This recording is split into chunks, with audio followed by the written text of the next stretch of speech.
got drunk at the Hilly. I can't PD and I can't find my Willie. I'm just here for a little attention. Yeah, I got severe hypertension. So why you trying to get to know a Higgy better? Canton whores, Bella's mom and Schmarietta. I don't know, I'll give it a go. ATF's big show, I ain't no hoe. I don't need a new man with a double D rack. Never mind, Higgy, your game is whack. You're the whacker to my weed. Your game is whack. I'm not trying to hear that, see? I'm not one of the girls trying to get locked down. Prince Higgy, baby, Jameson crown. I get down with the Hilly low comp ticket. 16 whiskeys is how I kick it. And you get excited for a midnight snack. I already told you, your game is whack.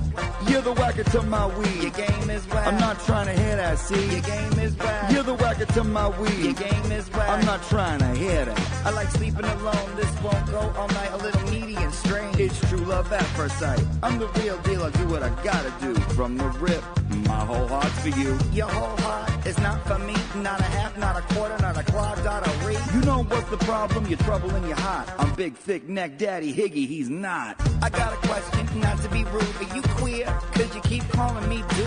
Are you glad that you had walked me out? No self-doubt and you didn't cop out. No last words, I'll just mutter abide. Don't diss the caterpillar and sweat the butterfly. All of them girls must have got you gas. And when they see a good thing, they don't triple bypass. Well, for this town, that's right on track. Cause for me, your game's too whack. You're the whacker to my weed. Your game is whack. I'm not trying to hear that, see? Game is whack. You're the whacker to my weed. Your game is whack. I'm not trying to hear that. What am I? Another pretty face getting you a drink from my military base? All I gotta know is why did you use me? You talking? Psh, excuse me. We can't have nothing. You wear depends. Well, if we ain't getting married, then we can't be friends. Well, then I guess it's nothing. Well, hey, I think you're puffing. Well, pass that weed. I won't weed whack nothing. You better catch a flashback. Remember, you ain't tapping it. You ain't my style, and I'm not having it. All I remember from that late night kiss is I'm more the mister, you're more the miss. Well, look, I treat you good. Treat yourself better. And I always call my mom. Write her a love letter. I greet you every day with a martini at the door. You won't last a year, you're overgrown bed sore. Well, I'm known in this town, and there, that's a piss. I got no one to blame but myself and Melissa. You didn't answer me, Karen. Am I a good kisser? Don't remember, had a lot of Hennessy. A lot of girls out there that won't say no. The ones you take to your crib with Berkey. Boom, now all my feelings is getting fatter. All I wanna do is drink booze and eat food. Tell you nice shit like chillax, dude. So when there's nothing in the fridge but a natty, just call Big Face Higgy Daddy. You want VSOP? Just ask when. Don't take a 12-step, jump off the wagon. All the confusion, you know I'll solve them. Your game is whack. My game is what? How long you had that problem? What's a whack about his weed? Your game is whack. I ain't trying to hear that, see? Your game is whack. What's a whack about his weed? Your game is whack. I'm not trying to hear that. I'm getting out of here. Come on, Karen. I just want to know, why'd you get my number? Do you like Green Circle, yes or no? I had a weak moment.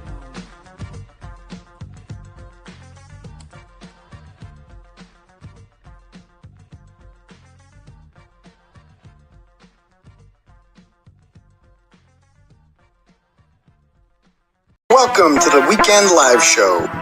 508 is where I'm from. We run down the biggest stories of the week with you every Saturday night. Let us know in the comments right now where you reppin'. Apache Junction, Taunton, Worcester, Long Island, Manchard, South Florida, Webster, Malden, Framingham, Tucson, Wichita, Billerica, Salem, Gloucester, Moosop, Connecticut, Charleston, South Carolina, Roslindale, Moosop, Connecticut, London, Hanson, Glendale, Arizona, Lynn, Mapleville, Quincy. Food stands, leave your clothes, buddy, and then we're You a funny ass guy, man. Have you ever heard of Turtleboy? Yeah? Are you a fan? 508 is where I'm from. Hey, what's up? 508 is where I'm from. How was that? You a freaking idiot. Stop telling people that I'm mentally deranged and stupid. Call me Aidan. He's not a doctor, but... Get out of my store, please.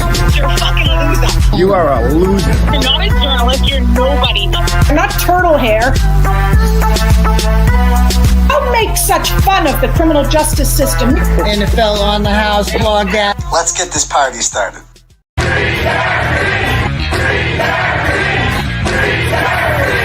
And I will not be intimidated. I will not be silence, and we will continue on our journey for justice for John O'Keefe and for Karen Reed. Tick, tick, boom. Boys, go baby, we bringing our toys.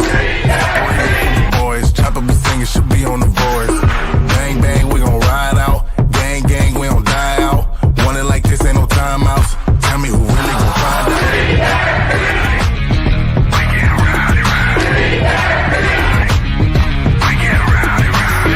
We be disturbing the peace. Working, we serving the streets. Karen Reed has supporters who've shown up in large numbers. Tick, tick, boom. Hard body, and not scaring nobody. You make me resort to wildin'. You must be blind by the diamonds. I didn't want it to be this way, but y'all won't need to try this, so it's no way around it. You the loudest one, it's going quiet.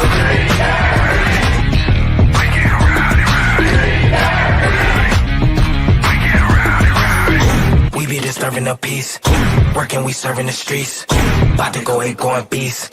Bang, bang, leave you sleep. This is the first time I think I've ever seen this. An outpouring of support for someone accused of murdering a Boston police officer. Unbelievable situation. Never seen anything like it. Tick, tick, boom. You can't stop me, so who gon' stop me? You can't stop me, so who gon' stop me? You can't stop me, so who gon' stop me? You can't stop me, so who gon' stop me? We be disturbing the peace. Working, we serving the streets. About to go ahead, going beast. Bang, bang, leave you sleep.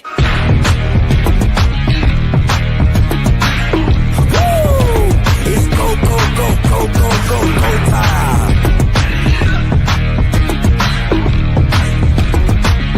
Tick, tick, boom. Boom. What's up, people? How's everyone doing tonight? Good, good, excellent. Sorry, I can't get the green screen right tonight. It's fucking with me. It's like I try to do this too much, and then it's like I can do this. If I do this too much, then the mic disappears. You know what I mean? I don't like that. Then the background's too weird. Eventually, I'll get the perfect balance one of these days. But anyway, tonight's not that night. All right, what's up, guys? Hope you like the new intro there. Higgy, I have to, that's not a Turtleboy production. That's an Auntie Deb production. So shout out to Auntie Deb. I couldn't stop. I just saw that today. I put the pictures in there. I didn't make that's the easy part. It's actually why I'm late. I was putting that together. I'm like, oh, I got to find all the right screenshots and sync it all up to right. It was too good. The pink turtle's back. Is it really?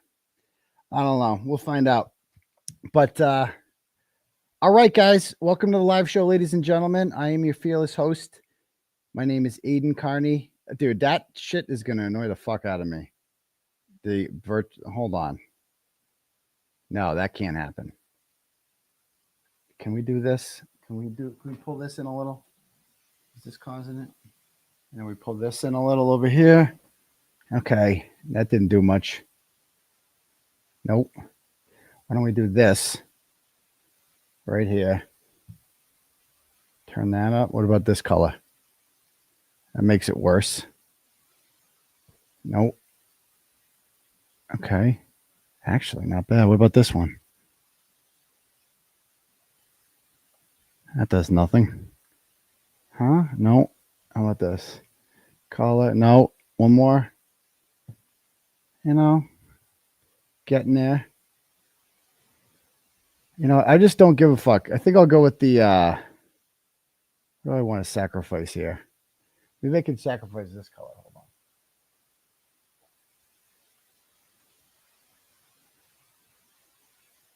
This one. Does that work? Less pinkish. No. We're going to get this. We're going to get a nice medium here where it don't disappear and then the background's not whack. Can I turn this up a little more? Nope, that's on full blast. I don't know what's going on. All my shit's broke around here. How about if I pull this in a little more? Pull this in a little more? Like that. All right, what does that happen then? What happens then? All right, that's a little better. I think we'll go with this. This is our happy medium. It's a little distracting. But the show must go on regardless. But anyway, welcome to the show, ladies and gentlemen. My name's Aidan Kearney. I am the host of this here program, the Turtleboy Live Show. You can call me a variety of names if you'd like. You can call me A. Timothy Kearney. That's my true crime name. You can follow me on Facebook that way. I use, when I'm solving murder mysteries. And honestly, the fucking shadow with the hair too. I'm not doing that. I'm not doing it. We're going the shadow is bothering me. But yeah, you can call me A. Timothy Kearney. You can call me dude, what the fuck? I can't concentrate like this. I cannot concentrate. I can't do it. It's just too fucking goddamn distracting. Whatever. I'm just not going to pay attention. Anyway, yeah, you can call me Uncle Turtleboy. You can call me Dr. Turtleboy. It's actually my preferred pronoun. I actually like it in the streets when I hear people yell out for the doctor. I appreciate that. You can call me Daddy. I know that's weird for some of you people, but also preferred for others. Either way, I will allow it, but not mandate it. Nope. We got this way. Hold on. No, come on, dude. Are you fucking kidding? I can't do the show. I can't fucking do the show unless this is the right shit. Like, I can't. It's just too much. It's too much. I can't think.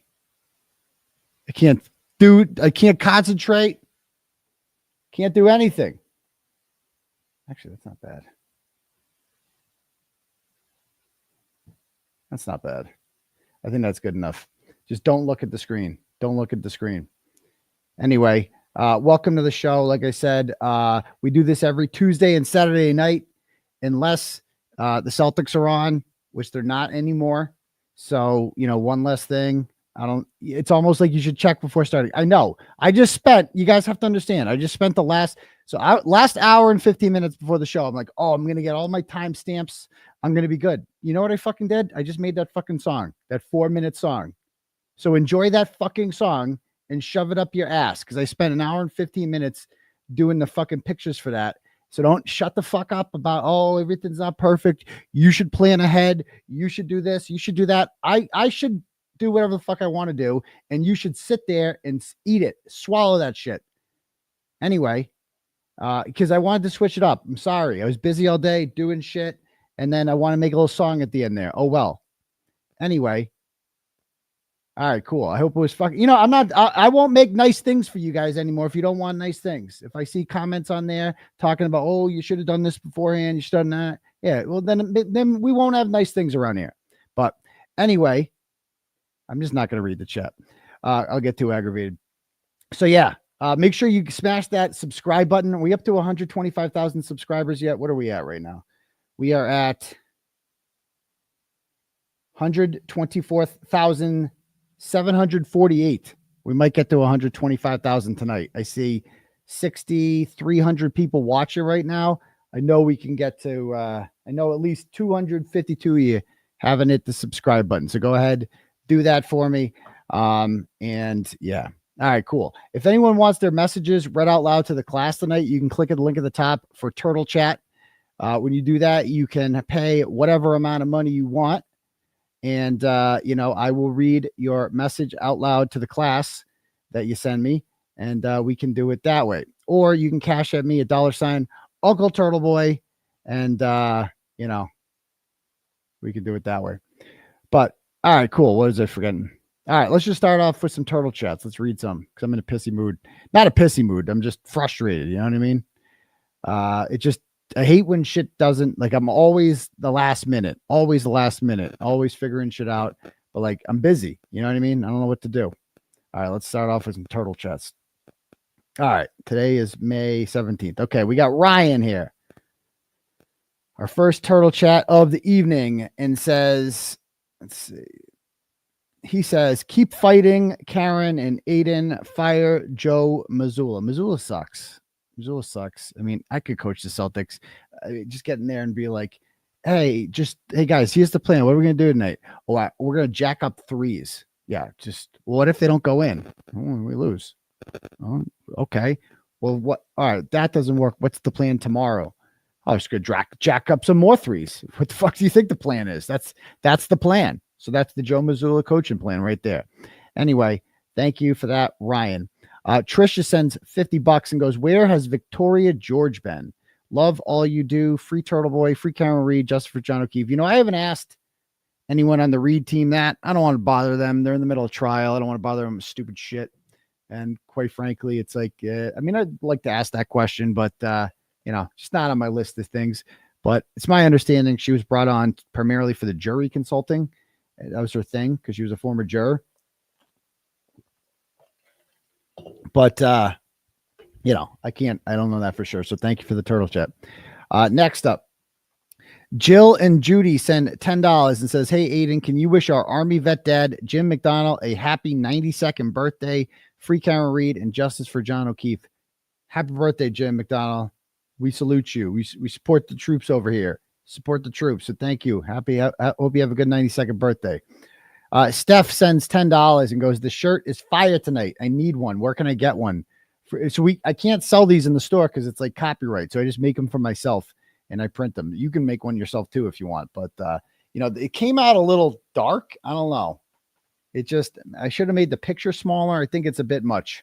But anyway, thank you for that. Next up, Hank's micro penis sends $25 and goes, if these small dick cucks, yes, I'm including Cunty Bev, keep fucking with the buffer zone, I say we rally the troops for Pride Month and assemble in cop uniforms with assless chaps, all holding signs saying a hard man is good to find. Are they going to fuck with the gays during Pride Month in Massachusetts? I think not. Ooh. Now, I wouldn't go that far, but I think you're onto something with the Pride Month. Oh, my God. Pride Month for Higgy. Like, there's so many things. The Pride Month thing, because you're right. That's going to be bad optics. If we have somebody down there that's like gays for Karen or something like that. You know, trannies for Karen. Can we get a trannies for Karen? A BLT 123 for Karen? Is that what are they going to say then? You go, oh, you're attacking the transgender community now. Can't do that. I like that. Trannies for Karen. Yeah, we need Auntie Deb down there. Get him down there. All right. Next up. Tina's butt crack sends $10. It goes, we love you and Minnie the dog. I don't know who Minnie the dog is, but thank you. Lisa sends $50 and goes, happy 14th birthday, Frankie. Happy birthday, young man. Brush your teeth. Thank you. And do your homework. Britt Happen sends $10 and goes, I just wanted to send some love and support. Don't sweat the petty things and don't pet the sweaty things. I like that. Free Karen Reed and free Turtleboy. Well, thank you very much, Britt Happens. You keep up the good work as well. Next up, Stacy sends $10, goes, listen, Turtle. Sergio Denaro covers McCabe this trial. He is the Bob Alessi of breaking down her testimony. I know people mentioned it. Curious if you watched. I haven't. He also talked about how sensitive the garage and driveway was during the last trial with one of the McAlberts. It's just a lot of content to consume, you know, in my free time. I watch as much Kara Reed content as I can. It gets a little repetitive sometimes, and there's just a lot of downtime. So, you know, I like to listen to Lawyer, you know, but I often find myself like not listening to him because I'm like ADHD. And I don't know. I just find myself, I mean, it's on in the background, but I often find myself not listening to him, even though I'm listening to him. You know what I mean? But I also consume, obviously, you know, I watch Will's show. I can't watch an entire Will show. Like, I can't watch an entire thing because I just don't have the time. Like, it's like there's only so many hours in a day, you know. Whatever Bettero's on, he's on 2 programs today. Watched them both, listened to them both. You know, there's just so much. There's so much. I don't even know where to start. Nurse Kim, BLT. There's a million and one Young Jerks. There's a million and one ways to consume Karen Reed content. You know, sometimes I'll go back and listen to Emily Baker, hear her witty little remarks on this while the trial's ongoing. Melanie Little, obviously. I don't want to leave anyone off, but there's a lot of shit, man. There's a lot of shit. So, but you're right. I just can't stop listening. I like Andrea Burkhart. She's on our team. But I just don't know where to go sometimes when I like it's like a 7-hour stream and I don't know like where to go in the stream because I can't listen to the whole thing. But you're right. I can't stop listening to DePetro. It's like I just can't stop. He's my lawyer too. I can talk to him whenever I want. But yet I always find myself watching him on YouTube. Oh, Runkle. How can I forget Runkle? Of course. You know, he's got some great stuff on there. I'm into Kurt from Uncivil Law now. He's a new way. You know, I don't want to leave anyone off. There's so many good content creators out there, but you know, yeah, Nick Rakita is back. He's out, you know, he's clean now and he's you know, felony free apparently. So he's creating content and he's getting real into this. Brother Counsel's another one. You know, at this time last year we had McDonough, but I gave him up. I gave up McDonough, so there's no more. Justice Served. Carl Steinbeck, of course. You know, there's so many. Yeah, Rakita's back. He is back. He's all clean now, I guess. No felonies anymore, so that's good. His problems, nice to see. I don't like to mess with people's personal lives. You know what I mean? I'm just glad he's better. Oh, DUI guy. I mean, for Christ almighty, there's just so many goddamn people. Who has time? You know, it's madness. I don't want to leave anyone out, but Duty Ron's another one I just recently got into. Broken Baker. I got to email him back. I've been negligent on that, trying to go on his show. And Elise is covering it. It's like JFK, of course. It's just so many fucking Matt. Is Mazza back officially? Brandy Churchwell, her pods, you know. It's just Defense Diaries is all into it now. How can I forget Defense Diaries? Dude, it's just so many people creating content on Karen Reed. And then there's TikTok. I go on TikTok now. I'm a TikToker now. I never thought I'd be a TikToker. I go on TikTok now, and it's all Karen Reed. I go on here. Okay, let's go on my TikTok app. I don't even make content on TikTok. You can follow me if you want. What the hell is my TikTok name? My TikTok name is Dr. Turtle at Dr. Turtleboy. Karen. So this chick, she seems nice. She said some nice things about me. I like her. She's okay. Justice for John O'Keefe. Okay. More Karen Reed. I can just go on TikTok now and everything's Karen Reed. There is absolutely zero hot take on the Karen Reed case. It's all chicks too, for the most part. And like, except for this guy. This guy's funny. He's funny. This guy, he does good impressions. Maureen Hartnett stuff. Hey, babe, what are you doing? Setting up my phone for TikTok. Wait, check this out. The Glarers on TikTok. Yeah. Dude, shut up. Anyway, it's like, and I don't even sign up for it. I don't follow any of these people. It just shows up in my feed. I go there. It just feeds me Karen Reed stuff. It's crazy, man. It's fucking crazy. So I love it. It's just not enough hours in the day. That's my biggest problem. I need like 48-hour days. I feel like we should do that. We should like the day should be 48 hours. Like, why can't we do that? You know, that would make perfect sense. Okay. Exactly. Yeah. Free Nick Rakita. I didn't read a goddamn thing about any of that. Just, I like Nick. So he's had me on his program before. I like him. Hope everything's going well with him. Okay. So anyway, that's my content talk. Next up, we're just like normal mom sends $10 and says, listen, Turtle, give us fucking McDonough. Keep up the good work. Free Karen Reed and free Turtleboy. Well, thank you very much. We're just like normal moms. Elle sends $100. Woo! And she says the Second Amendment protects the first. The first protects the rest. Thank you, Dr. Turtleboy, and thank you, Attorney Turtleboy. Turtleboy Esquire. I like the sounds of that. So I appreciate that. Next up, Karen sends $10 and goes, are you still investigating this case? Well, I love your humorous and tell it like it is commentary in the trial. You were the one who broke the story wide open. Do you still get leads and tips that you follow up on? I hope this case is really solved someday with your help and talent. My producer's in the backstage. She's probably telling me, are we getting static? Is that what's happening? We're getting static. Usually she's here to tell me there's static. Okay. Hopefully not. Okay. Anyway, So thank you for that one. All right. Next up. But am I investigating the case? You know, I got a story coming next week I'd like to write about, but no, I mean, dude, it's only so many hours in the day. Only so many hours in the day. And I also don't want to like give Hank any material to like, I'm trying to win this. I'm trying to free Karen Reed, like for real. Like we could be, you know, a month from now, she could be found not guilty. This could be over. And wouldn't that be awesome?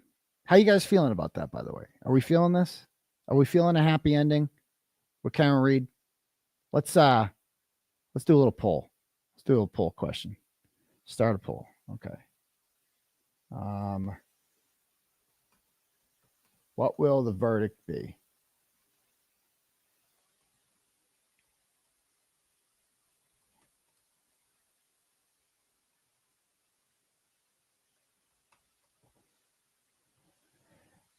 All right, I just put a poll up. What will the verdict be? Guilty, not guilty, or hung jury? Let's see what people say. Wow. All right, we got over 1,000 votes already. 2% say guilty, 74% not guilty, and 24% hung jury, although that's moving. So that's higher than it was before. 74% not guilty. I mean, that's high. You guys really feeling that confident? Are you guys? You know, even with this, with the bullshit and the shenanigans, you know, I feel like it's been lower than that before with the vote, but you know, it's like these fucking people, man, they are stacking the deck, aren't they? It's just, it's not fair. And I hate to be the person that cries about the ref because I hate being that guy. When you lose a game, it's like, oh, it's the ref's fault. But and it might be the ref's fault sometimes, but like you don't want to be the guy complaining about that. You know, it's a bad look and it just comes across as whiny. And I don't want to be that guy, but it's not fair. It's just not fair. Like and we can all see that it's not fair. Like it's just the fact that this stupid fake YouTube doctor guy gets to testify, Jim Crosby, and you know, Michael Easter doesn't get to testify. Like, what the fuck? And Dr. Marie Russell had to be voir dired, and none of these motherfuckers have to go through a voir dire. All these fake ass people, this Shannon Burgess, it's just unfair. And it's like, dude, there's nothing I can do about it. There's nothing. As a matter of fact, there's not like, let me show you this video that I saw on, I don't know if it was on TikTok. I shared it on Twitter though.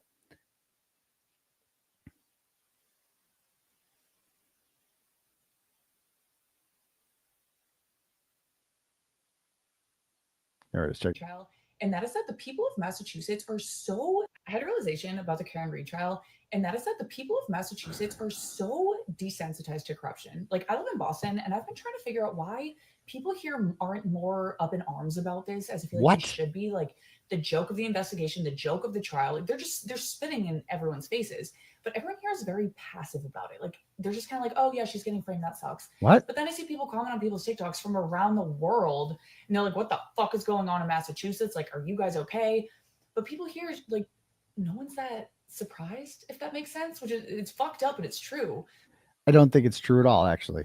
Because it's like, we're out there every day. Boots on the ground is out there every day. We've been holding protests and signs, but we can't do too much. Right? If we actually if we expressed the type of righteous indignation that is called for with this bullshit, right? Like in the old days, and I mean 1775 old days, like everyone would have been tarred and feathered by now. Like this problem would have taken care of itself without a doubt. They just never would have tried this shit. And if they did, it would have ended badly for them, you know, but you can't do that anymore. It's not the old days. Like it's the, like that's when America was free, you know. Now it's like, especially in this state, which is the alleged bastion of freedom, you can't do anything here. I mean, we have buffer zones, and you can't protest the judge. Excuse me? Vinnie Politan had a great rant about this the other day about like, the judge is telling you can't protest the judge at a government building. The government's telling you can't protest. Does anybody believe for a second that there would be a buffer zone if the people outside the courthouse were the Smurf Patrol, the blue shirts, the McAlbert Mafia? If they were outside the courthouse demanding Karen Reed be convicted, do you think for a second there would be a buffer zone? Of course not. They're only out. It's like, because we are protesting the government has decided that we can't protest them because it's not fair to the government. It's not fair to Hank Brennan. They have every advantage in the world. They have unlimited resources. They have the home field advantage. They have the ability that jurors go into any trial and just assume we are preconditioned to believe that defendants are all guilty, right? They have the judge. They have everything. They have fucking everything. And because we fought back and because we showed up in person, they're like, you know what? We're going to start. First, we're going to arrest motherfuckers. We're going to arrest. Find who's the leader. We need to find the leader. Who's that of the resistance? Sir, that would be Turtleboy. This, handsome fella from central Massachusetts. Turtleboy? Well, what are we going to do about that? Well, might as well arrest him. Okay. Proctor, let's get on that. Oh, can't be Proctor because that's too close. Maybe we should get another detectives unit from somewhere else in the state. Nah, we'll just have Tully do it. Yeah, he's criticized Tully a lot. Whatever. Fuck it. We have all the guns. What are they going to do? And then we're going to start arresting other people. We're going to start with Turtleboy and see how the waters go. Like, we'll arrest him. And if there's no outcry from the media that like, this is a major First Amendment violation, no journalists are safe, then, if there is a lot of pushback, we'll chill. If it's not, fuck it, we're arresting everyone. Can't 9. Oh yeah, let's charge all them. But sir, one of them is a minor. He's 17 years old. Fuck it. He can go to juvie. Witness intimidation for all of them. Made Chris Albert sad. Can't do that. Okay, fine. Anybody else we need to arrest? Oh, we're just getting started. What about the rubber ducky people? What do we got on them? Ooh, yep. We're going to get some operations going. We're going to start doing some subpoenas. We're going to start going through cars. We're going to start digging through their trash. We're going to do all that shit. Oh, okay. Sounds like a plan. And what else? Anything else we got planned? Oh, window intimidation. That's what we're going to get on next. The window intimidation. We got to stop them doing that. Like, this is their goddamn plan. So like, when I hear this woman who obviously is, casually following this case, it's like, I see all the, again, what'd she say? I don't want to play this again. The voice. I can't with the voice. I had a realization about the Karen Retrial, and that is that the people of Massachusetts are so desensitized to corruption. Like, I live in Boston, and I've been trying to figure out why people here aren't more up in arms about this. Like, people, what planet is she living on where people aren't up in arms about this? We had a goddamn rolling rally through the town of Canton, and we protested outside the homes of the people who murdered John O'Keefe and covered it up after the fact. I did that, and I went to jail for it. So that's why. We don't do it, because no one else wants to go to jail. I feel like they should be like the joke of the investigation, the joke of the trial. Yeah, okay. They're spitting in everyone's faces. Yes, they are. Everyone here is very passive about it. Like, what are we supposed to do? Everyone here is very passive. Are we supposed to burn the courthouse down? Like, what does passive mean? Besides the fact that thousands of people showed up at the last trial, and we've basically been, they tried to buffer us out of there. I didn't see her there. I must have missed when she showed up, the chick on TikTok. But you're right. But you know what? She is right. There should be thousands of us out. I hope you're one of them, my dude. You shouldn't be saying shit like that if you're not one of them, right? Where is she? Exactly. She should be out there, right? So I would like to take her lead and say, yeah, let's get the fuck down there. I'm not on the media list next week. I'm going to go in every day that I can go in next week and just hang out outside the courthouse and let your presence be known. Right. Because this new buffer zone, it's okay. We got work to do. I'd like to point out that, let's see if we can find Randazza's. Randazza. Okay.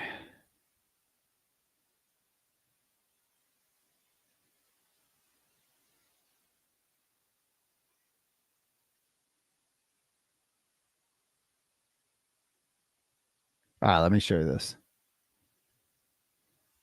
So Jason Grant, who is one of the plaintiffs suing Beverly Kearney, they recently had a victory in the First Circuit Court of Appeals, in which the First Circuit told Beverly Kearney to fix her shit, make this order constitutional. The buffer zone is not constitutional as it stands.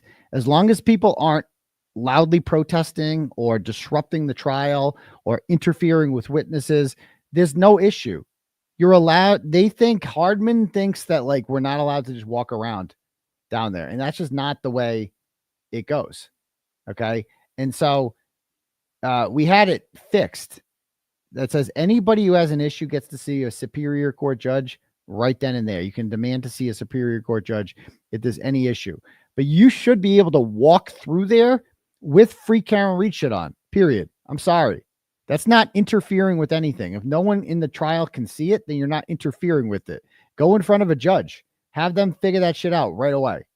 And this guy got in trouble for that. So Jason on Friday goes into the buffer zone and he's told he can't hold this sign, a Bible verse. Corinthians 3:17. Now the Lord is the Spirit, and where the Spirit of the Lord is, there is freedom. And because it says freedom, you're not allowed to have it.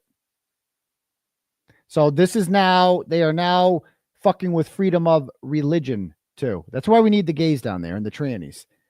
And honestly, like, it would be cool if you had like BLM or some shit, down there, like, because they're all afraid of BLM. Like, BLM could do whatever they want. Like, I kind of wish we were BLM. Like, they could just burn shit down. Like, they were allowed to. They were given like a pass. Like, they could just burn entire blocks and like, firebomb the police station because they're angry. They were just angry once. So they're mad about George Floyd. So you just get to burn shit. That's the rule. Now, I don't want to be them, but it's like, it's not. Why do they get to do that shit? You know what I mean? It's like they do it because, like, honestly, it's because the politicians like BLM. That's the big difference. And the politicians don't give a shit about us because we're like not a constituency that they're interested in winning over because we're not really political at all. Like, none of us, like, we're mixed. You know what I mean? We're liberals and conservatives. So we're kind of mixed. And so we're, not a group that either party really wants to get behind because we don't really identify with either party. You see what I'm saying? But anyway, it's like, yeah, again, I have to be so fucking careful with everything that I say. So I am going to be careful about this, but I get the urge that people have, like that Sam Adams had, and these people had during the Revolutionary War. And things were just so outrageous. So they're just like, fuck it. We're going to tar and feather a motherfucker. Like, we're not going to live. We're going to send a message that we're not going to be treated like this. And if you think you're going to fucking treat us like this, right, and you think that you're going to take away our liberties and our rights, then we are going to fucking, like, that was the mentality of 1776, and I certainly can't say anything like that. That I would suggest that we have that mentality today, but that is the American spirit. You know what I mean? Like, and they don't fear that at all anymore because they have all the guns. Our government is too powerful. Like, the government, it was the purpose of the Second Amendment isn't to go hunting or protect yourself from bad guys. It's to put the government in check, right? Like the population is supposed to be armed so that the government doesn't fuck with them too much, because you don't want to fuck with people who have too many guns, you know? But over the years, we have taken away guns from people, right? And the government has gained more guns. They have tanks. They got fucking everything. The government has become extremely powerful in the last 250 years, while the citizens have become increasingly weaker. And when you don't have the guns and they have all the guns, they can do whatever the fuck they want to you. That's what I've always said, is they have all the guns. When you have all the guns, you can do whatever you want. And we're seeing that. That is the mentality that Beverly Kearney has. She's like, yeah, I can do whatever the fuck I want, because look at all the people protecting me right now. They have all the guns. So I can do whatever I fucking want to do. And there is no mechanism in place to remove me, right? I'm not elected. Getting rid of a judge is almost impossible in this state. So what are you going to do? Awesome. So anyway, that's my rant about that. Next up, Tiny Elvis sends $10 and goes, let's not forget that Proctor had Karen's SUV towed without a search warrant. Yet he took no pictures of the taillight and lied about the time the car was towed. Betero mentions that all the time, not taking a picture of the taillight. Why would that be? Maybe because they needed that car to be back in Canton before the search could start. Oh, and don't forget Tully held up the search team until he gave the all clear. Yes, he fucking did. Yes, he fucking did. Hold on one sec.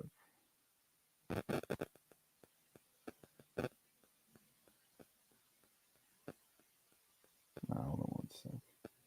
Settings. Notification. I'm not getting notifications on the Cash App, so hold on. All right, cool. We're good. All right. Man Shannon's Clock Olendick sends $5 and goes, I don't identify with the term variance. I don't identify with the term time variance. I find it quite offensive. I identify as time fluid. I go by whatever the fuck Hank tells me to do. I know. And we're going to talk about that tonight, but basically, it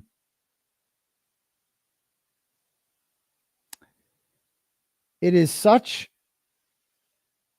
I didn't tweet much yesterday because I'm so outraged about this and I just don't know where to start. And I don't know what to say that hasn't been said before. It's just so unfair. It's just so unfair, right? Like their entire case has centered around John being hit at 12:31. And then they're like, oh, well, that didn't fit. Ian Whiffin said something we didn't like, so we're going to have to slightly adjust that and make up some shit about the clocks being off. We're just going to make it up because that's just what we do. And again, you're going to do nothing about it because we have all the guns, motherfucker. So suck on that. Anyway, Asser and Fish sends $20 and goes, first, I want to shout out to Karen Reed's defense fund is closing in on the $1 million mark. Holy shit. Had a quick question. Has it ever been revealed or hinted at when the FBI investigation started, and if there was anything specific in the case that sparked it, hoping someday we get all the details? Well, you don't need speculation, my dude. I can just tell you the story about that. It's my understanding that, Alan Jackson came onto the case in September of 2022, him and Eliza Little, and they came out guns blazing. Like they knew something was up here. They had a plan. They're like, we're going to expose this, get this out there, talk about the McAlberts did, all this stuff. And, David Yannetti was like, he's like, who do you call when the government itself is corrupt and is framing you, when the state government is corrupt? Well, you call the feds. It's like what they exist to do. Right. So, the feds, one of them, all you have to do is just call the FBI, I suppose, and just pitch your story to them. Pitch it. And if they're interested, they'll call you back. Most of the time, they're probably not interested. Right? But if they are interested, then sure. And of course, they're interested in public corruption. So this was pitched to them probably by Yannetti, I'm guessing, in around December of 2022. And they said, okay, we'll take a look, but we're going to need all your files. Give us everything, please. And they did. And they read all through it. And by April of 2023, April 10th, subpoenas were out for a grand jury. And that was before I even got involved. So there you go. There's that. Jameson Jim's Bingo sends $5 and goes, what is with John DePetro and Jesus for Christ's sake? Dude, John DePetro says a lot of stupid things. I can't tell if he's serious or not. I wish I had his number. I'd call him right now. But he had an all-time tweet today. There it is. Check this out, dude. Check this out. He actually tweeted this with a straight face. We discussed this at Bible study this morning, and it's clear Jesus is on the side of Hank Brennan. Jesus was on the side of Hank Brennan. Like, imagine, and they call us a cult. And they're saying Jesus is on the side of Hank Brennan. Hank Brennan is going to rot in eternal hell where he belongs. Because he knows it too. Hank Brennan knows he's going to hell. He pals around with people like Whitey Bulger, defends them, is like, that's what he's going to say. What'd you do your whole life? Oh, I defended scumbags. The worst of the worst, mass murderers, killers, liars, whatever. And well, yeah, what'd you do? I attacked innocent people. I did that a lot in order to help my guilty clients. That's what I did. And then there was this woman who was being framed by the government, because I'm like wicked against the government. I stand up to the government, except when the government was framing an innocent woman, then I joined the government for, $50 silver or 250 grand, whatever he's been paid so far. So far, he's gonna get more than that. And, I'll join them. And then I will try to, he's not stupid. He knows Karen Reed didn't do this, but he's like, fuck it. It's just the win really is all that matters to me. All I care about is winning and building my profile. And so when this is done with the shit this guy has pulled, I hope he knows this isn't going away. I hope he knows that. Spanky has to know that when this is over and when he fails to convict Karen Reed, this is going to follow him everywhere he goes. He won't just get to pick up the next case and be like, well, okay, back to work. Like Wolf, like I plan on attending many Hank Brennan court appearances after this is said and done. I'm not going anywhere. I'm very interested in Hank Brennan for pretty much the rest of his career. I'm going to be very interested in Hank Brennan. And we'll leave it at that. When this is done. Because I'm a reporter. I have the right to, take an interest in local cases. And when this is all said and done and there's no more witness intimidation bullshit and all that stuff that they can hide behind, I have some questions. Maybe we can get some answers. We'll find out. Does he think that he can just go back to society and pretend none of this happened? Like, that's the plan? We'll see. Anyway, back to this.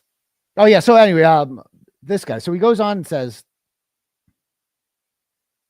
Jesus taught that humans should obey legitimate authority. This includes the authority of government officials and law enforcement, as they are God ordained to maintain order and protect society. Is that a real Bible quote? I'm going to copy that. That's an actual Bible quote.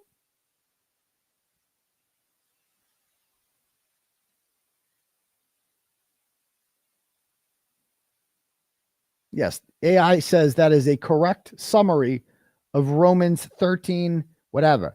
I'm sure I could find many Bible quotes that say other things. I would like to point out to John DePetro that Jesus was killed by the government. I don't know if he's aware of that. The government killed Jesus Christ, the Son of God, the Son of fucking God. That's who they killed. They're like, oh, this guy, he's performing miracles and he says he's the Son of God and all this shit. Well, what should we do with them?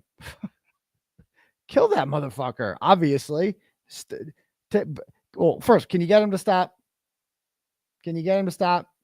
Because he's got big crowds and he's like, turning fucking fish into loaves of bread and walking on water and healing the blind. And everybody likes him. Nobody likes us anymore. And it's like, we got to do something about this motherfucker. We got to do something. Well, can you ask him to stop? Can we start with that? Okay. Let me see. Nope. He said he's not stopping. And he's got these apostles with him now. Fuck. Oh, shit. Well, what if we turn one of them? Whew. I like the way you're thinking. Who's the weak one in the ranks? Who's the Natalie? Oh, that would be a man by the name of Judas, sir. Oh, really? Let's see what we can get. What can we offer him? Tell him we'll give him immunity. Oh, okay. We'll give you immunity. And just give us Jesus. And they ratted him out. And then they went and they fucking arrested him. And even then, Pontius Pilate was like, whoa, chill out. The guy's like a little crazy.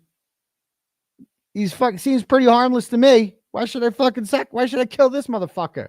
And then the crowd goes, kill him. Kill him. Fuck that motherfucker. Talking shit about King of the Jews. Thinks he's fucking awesome, hot shit. Huh? He doesn't seem so hot to me. He didn't turn my water into wine. None of that happened to me. And so he's like, well, you guys elected me, so you can have him. And that was it. It's the same shit. And this, I can't believe this guy actually said this, that Hank Brennan is on Jesus's side and that Jesus wants us to respect the government. Are you fucking kidding me? Are you goddamn kidding me? Oh my God. Anyway, that's that. Mike sends $50 and goes, my best friend was captain of the Assumption basketball team. He used to get wasted day drinking at the Blarney Stone. Oh yeah. Many nights there. To Clark every spring, keep up the great work and make sure your son keeps his head up while practicing his dribbling. Mike in Houston. Yeah, he does need to work on that. He's getting there. We try to play every day. So thank you very much for the generous donation. John sends $5 and goes, Oblivious Benson is on a TV smear campaign. Who? Is that one of those annoying people I blocked? I don't even remember. She slandered you for 45 minutes last week, citing you mistreat women. I recorded it before sending this BC because she dirty deletes. She claims to hate you very much. Okay, well, that's her opinion. I don't even know who she is. I don't even know who these people are. Who's Oblivious Benson? Is she is she on our side? I can't. Is she a flipper? I don't even know who that is. I think she's one of those people that I had to be like, can you shut the fuck up on Twitter? Like, and then I just forgot they existed. So I wouldn't even know that happened. Thank you. Next up. The Albert family rock sends $25 and goes, the judge keeps stacking the deck against Karen. She's not getting a fair trial and we should all be outraged. Thank you, doctor, for putting this case on the map. Free Karen Reed. Well, thank you very much for that one. A couple more here, and then we'll get started.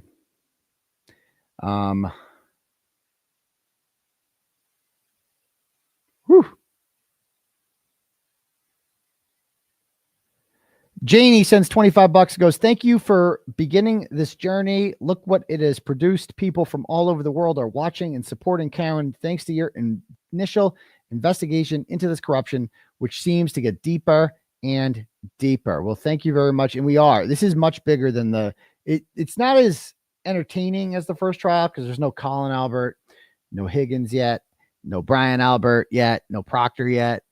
None of that, no Joe Paul. Like it hasn't been no Chris Albert, no Julie Albert saying Bukkake twice. We didn't have that. But it's still been, I feel like it's gotten more attention for people around the world. And yeah, if she were, God forbid, convicted, man, oh boy. There would be unrest in the streets. Let's just put it that way. I think people would be very upset about that. And I don't know what people would do, but we would not stop our fight for Karen Reed, and she wouldn't stop fighting either. They could take her away in handcuffs. They could put her in jail, right? They could sentence her whatever the fuck they want to sentence her to. But at the end of the day, she didn't do it, and she's going to keep fighting. And there is thanks to Auntie Bev, there is 1,000,001 ways in which she could overturn this. I don't know how long that takes or how much time she'd have to spend in jail, and I hope to God that never happens. Like I said, she'll never be convicted. Right? That's what I'm saying. She'll never be convicted ever. And, if she was, there is blood on fucking Hank Brennan's hands for what he's done. Because you take away somebody's freedom, you're taking away their life, in my opinion. Like, they no longer exist in the real world. They're breathing, they're alive, but for all intents and purposes, they no longer basically exist, except in a small little building that no one else is allowed into, so there's that. Okay. Michael sends $10 and goes, Auntie Bev better not complain about how long the trial is taking a month from now after her pointless days off and surprise half days. Also, she's a biased cunt. I'm with you on that one. Exactly. I don't want to hear that shit. Like, she just doesn't want to work. She just doesn't. And the all these goddamn days, okay, a trial day lasts 6 hours, right? How much time is actually spent doing witnesses and shit? She starts at 9:30. Sidebar for 40 minutes. Call the first witness. Sidebar. This is a sidebar. Oh, then we need our morning snack, the 10:45 morning snack for 15 minutes. That turns into 40 minutes. Right? Now it's 11:30. We're back. Okay. Do some questions. Okay. Now it's 1 lunch for 40 minutes. See you at 2:15. Okay, we do that. We'll stay till 4:30, right? Okay, 3:45, getting a little bit late. Can you hurry it up, Mr. Alessi? And you basically get like 2.5 hours of actual testimony in each of these. And it's just, anyway, thank you for that. Eva sends $10, goes, thank you for your endless sacrifice for justice. My pleasure, Eva. Marianne James sends $10. He goes, how mad was the fake victim seeing beautiful Meredith at court this week? I have a cousin who grew up in Dedham whose daughter was her age and has many horrible stories. God bless you in a world full of Lindsays. Be a Meredith. Yeah, she wasn't looking so good the other day. She was looking pretty rugged. And ask anyone from Dedham around that age. They have all, I wish I asked people from Dedham. Honestly, I'm like, I wish I, did some homework. I just wasn't thinking though, and I could have avoided all this, but yeah, the skin's not looking too good. She's not working out the way she hoped, but thank you for that one. Next, Dom sends $5 and goes, thank you for all you do for this case. Free Karen and fuck the dirty McAlberts. Keep doing all you're doing and free Turtleboy, motherfucker. Well, thank you, Dom.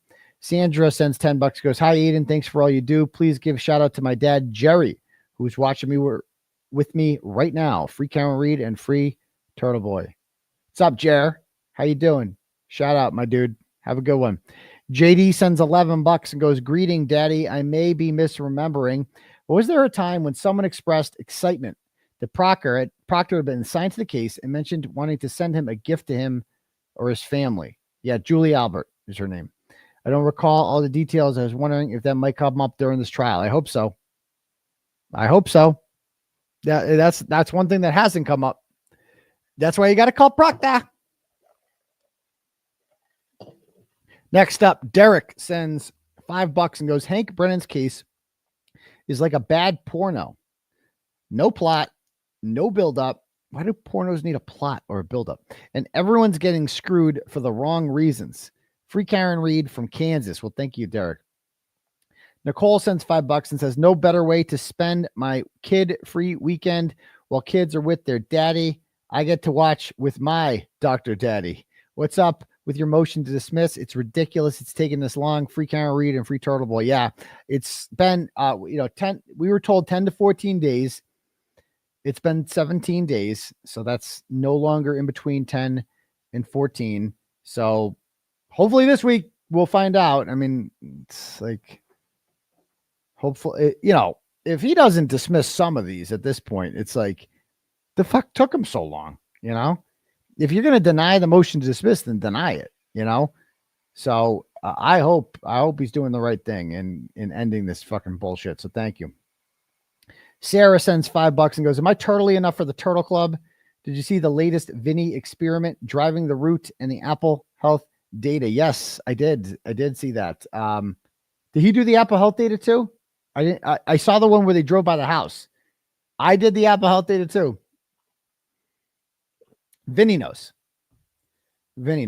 Thank you. Next up, Katie sends $150. Thanks, Katie. And says, I laughed so hard last night watching the baby versions of all of you. It was the funniest thing. Yeah. Follow was it Free Karen Reed AI? I believe it is Free Karen Reed AI. It's so good. Also, if you do a TikTok dance, I'll give you another $100, maybe even $2. Thanks for all you do. Yeah. People are sticking $100 in my G-string if I dance. Okay, we can do that. This is about to turn to a real sex cult. Thank you. Wisconsin Farm Gal sends $10. Goes, hey, Daddy, any insight on the Young Jerks lawsuit?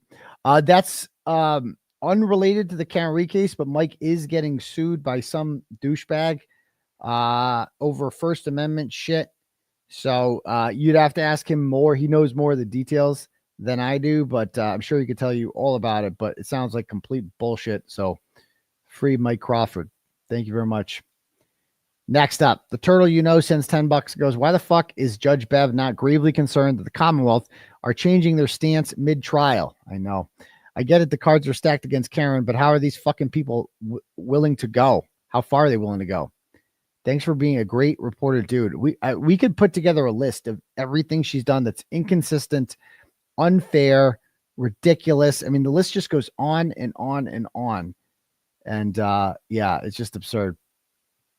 Auntie Bev's Sweaty Grundle sends $5 and says, listen, Turtle, pay someone $500 that knows what the fuck they're doing with the lighting and green screen to set your shit up and be done with it once and for all. You're an award-winning journalist. McDonough doesn't troubleshoot for the first 10 minutes of his show. Why don't you come fix my shit then?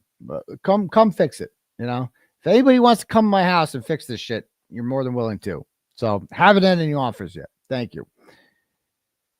$10 from the Albert Family Rock and says, I think lay people underestimate how much juries want to convict just because the person is on trial. Runkle puts conviction at 70%. For real? Runkle puts it at, get out of here. I did say Kurt saying 60%. I think he's crazy. And I hope they're wrong, but I remember Ronnie. I remember Ronnie too. I remember, that's my problem with this, is I remember Ronnie. But just know that because of the facts of this case, it creates such passion in people that you will never get 12. Ever. Ever. And yes, retrials normally favor the Commonwealth. That's true. But I think this one's different. I think that he didn't say 70%. Okay. I was going to say that sounds high for Runkle to even say that. And I understand the disadvantage of being a defendant, but bro, Casey Anthony got found not guilty and she didn't call the cops for 31 days while her fucking baby was missing, and she had a third party culprit defense too. Dad did it. What's your proof? I have fucking nothing, but dad did it. Okay. Well, I guess that's that. All right. And then there's like OJ, well, OJ used the third party culprit too. It wasn't me. And shitty police work. He got away with it. So anyway, I say no way. So thank you for that one. Let's see. Hank Brennan sends $5 and goes, what are the top three sound bites from the whole Karen Reed saga? Like you wrong or give us McDonough. I can't think of any off. Bukkake would be one, I guess. We're just like normal moms. I don't know. I need more time to come up with a list. Thank you. Liz Wild sends $5, goes SHRHS watch party. Is that a Shepherd Hill Regional High School watch party? Is that where that's what SHRHS was. So maybe some of my former Shepherd Hill students are watching. Is that what that means?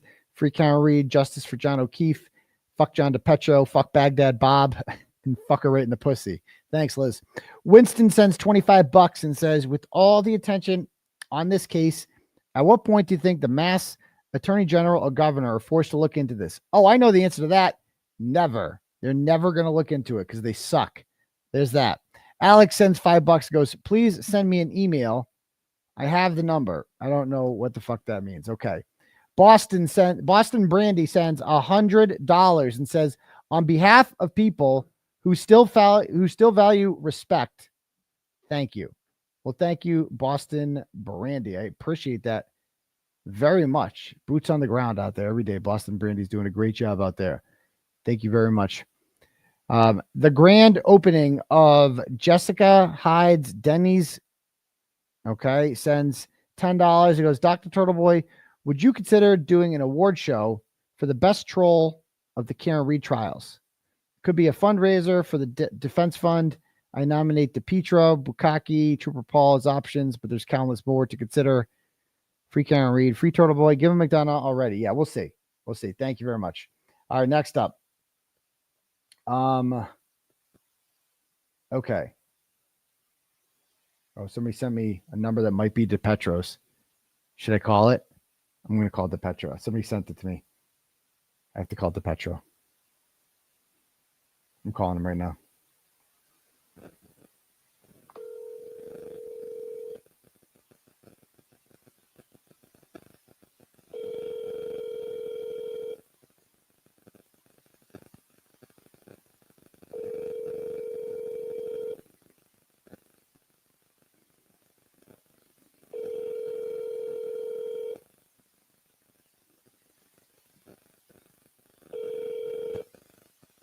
You have reached 4018. Okay, I don't know if it's him. I don't want to leave I don't know for sure it's him.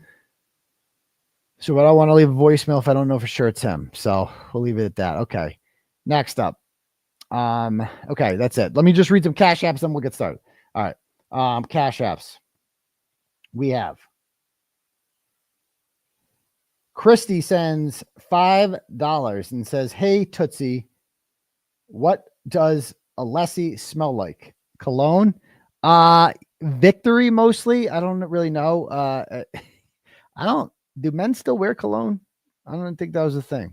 But I've never, just smells normal to me. So sorry I don't have more. Haley sends $25 and goes, do you think Brennan has a humiliation kink? Ooh, he might. He definitely might. If he's not fucking his paralegal there, I'd be very surprised. I'm going to be perfectly honest with you. I know Nurse Kim agrees with me too. They're definitely fucking. I mean, I don't want to say they're fucking. I don't know as a fact. I don't know whether he's fucking her.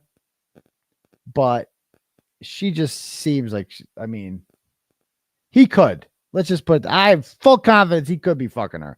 No doubt about it. 100. I just don't know if Hanky's the kind of guy who knows how to finish the deal.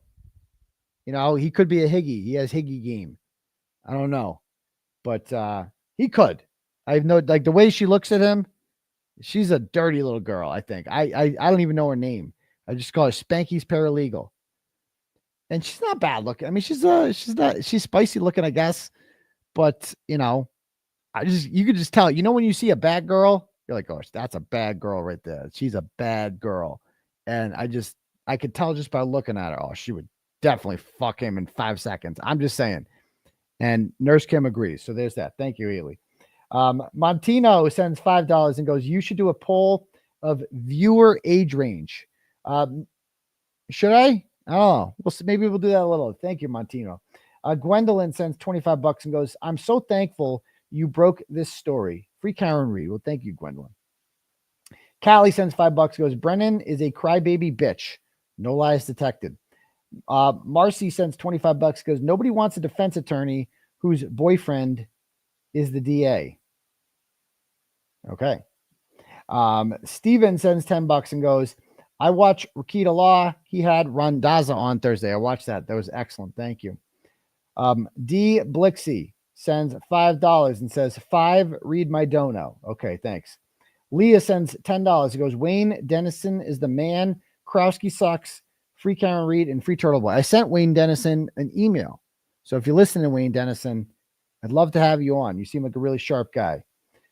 Beverly sends $50 and goes, I love your show and how you care. Well, thank you, Beverly. Appreciate how much I care. I appreciate that very much. Thank you. Jennifer sends $5 and goes, we love you, Unc. Free Karen Reed. Yes, baby. Patricia sends $25 and goes, 99% of us appreciate you. Ignore the 1%. And that is some good advice right there. Okay. If anyone else wants their messages read out loud to the class, you can click on the link at the top, or you can cash at me at $ Uncle Turtleboy. Let's do it that way. Okay. All right. So we got to talk about his bullshit. We yesterday in court, I mean, kind of a slow couple days. I had court for honestly, my case is more interesting than this shit right now. My other case, because you guys I have a trial coming up on June 9th. And we got to start sending out some summons for witnesses. So I was charged on February 26th, 2024, 3 days after I got out of jail, for violating a restraining order against the fake victim. I was at the Karen Reed hearing, like I always was, like I always am. I was inside the courtroom, and in walked the fake victim holding her restraining order, and I got the fuck up because I'm scarred for life from that crazy whatever she is. I don't even know the right word to say. I got up and I walked out. And Chris Albert says to me on the way out, well, that's a bitch, huh? He starts laughing. Oh, yeah. Real victim there. Go downstairs. I see a woman named Jill at the bottom of the stairs, boots on the ground.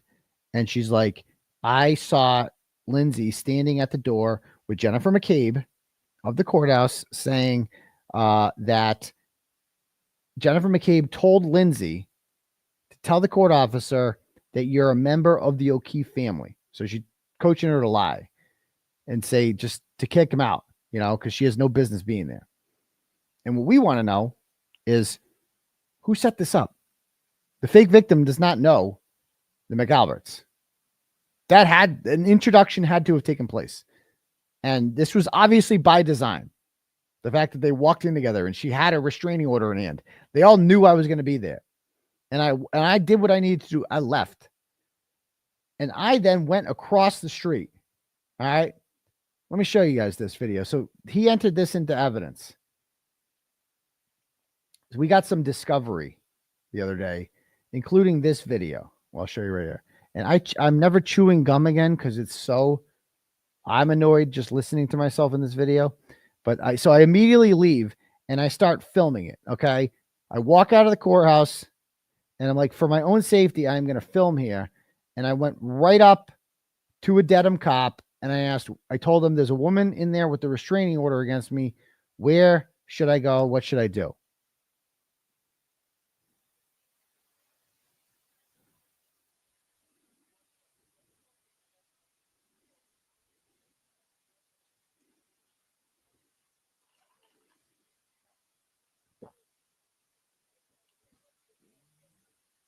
Unfortunately, I talked over him there, but you can hear what he says. Could you guys hear that? There was no sound. Hold on one sec. Hold on. All right. Try this again.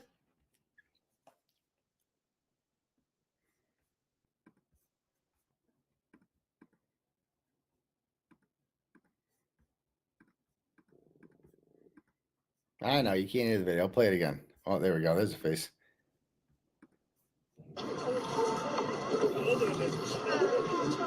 Hi, officer. I just want this on record. There's a woman inside the court that has a restraining order me for 100 yards. Okay. If I go over there, is that sufficient? I don't know where she is or who she is. She's inside the court. That's sufficient. Thank you very much. All right. So he said, just go over there for now. That was sent to us in Discovery the other day. Said, just go over there. There was no audio again. You could hear that, right?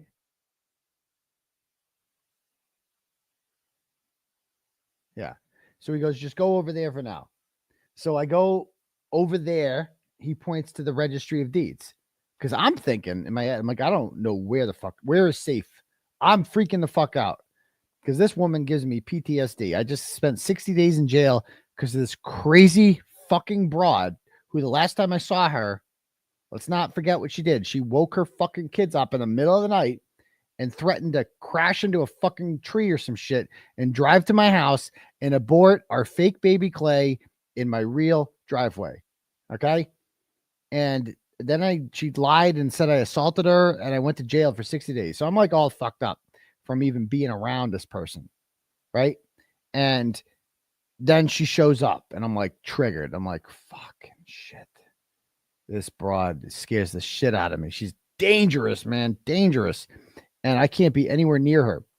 So I go out and I'm like, what do they have planned? Like, this is obviously by design. And I need to film. I gotta film this shit. I don't know where to go. I gotta stay in a crowd. Okay. I have to, like, I can't be alone. The second I go somewhere like alone, they can accuse me of some shit. Like, what if she's hiding around the fucking corner now and like is baiting me because she's infamous for this. You guys probably have seen the video of her, right? With Frankie, where she gets into his fucking car and won't leave, even though she has a restraining order on him somehow. And he went to jail for 90 days for that. He had his bail revoked for that because she said that he hit her too. And he was out on bail for that. And she got his bail revoked. So I'm like, where is she? What shit does this broad have planned for me? And so I'm like, okay, I guess I just, the cop has told me to go over here. For now, he says, I go over there. So I stood by the registry of deeds. 5 minutes later, the whole fucking court hearing's over. Just like there was the fastest hearing ever. Hundreds of people start pouring out of everywhere. It's like chaos there. It's like a huge crowd. The crowd is loud. The crowd's booing the McAlberts when they come out. I don't see the fake victim at all. Nowhere. I'm just looking for a safe place to be. Okay? Because what happens if I go to my car and she's there? What if this is all a fucking setup? Right? And as it turns out, that was a pretty good thing to think about. Because when she goes to her car, and by the way, she doesn't see me. I don't see her.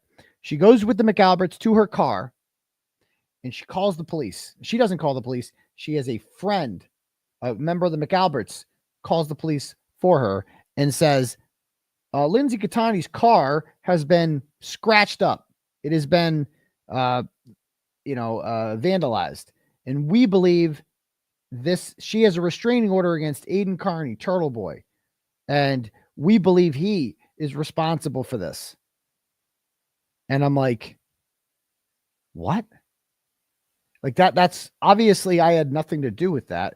So what actually happened was she got in 2 car accidents in December, and Ratchets do this insurance scam thing that Grace was telling me about. They do this thing where, let's suppose you have $10,000 worth of damage because she's probably drunk and crashing into shit. And insurance will give you a check for $10,000. Not you. They will give you go to the place, you find out how much it costs, and then the insurance company sends a check. What you can do is a little trick the Ratchets know, where you say, okay, can you give me like they don't want to pay the $1,000 deductible. So they say, can you just do $1,000 less than you normally do? Right. And that's probably what she did. She just didn't get rid of the scratch or some shit. Okay. We won't do that. And so she calls that in, but she doesn't mention anything about Turtleboy yelling at me or me seeing Turtleboy or a violation of the restraining order. Nothing.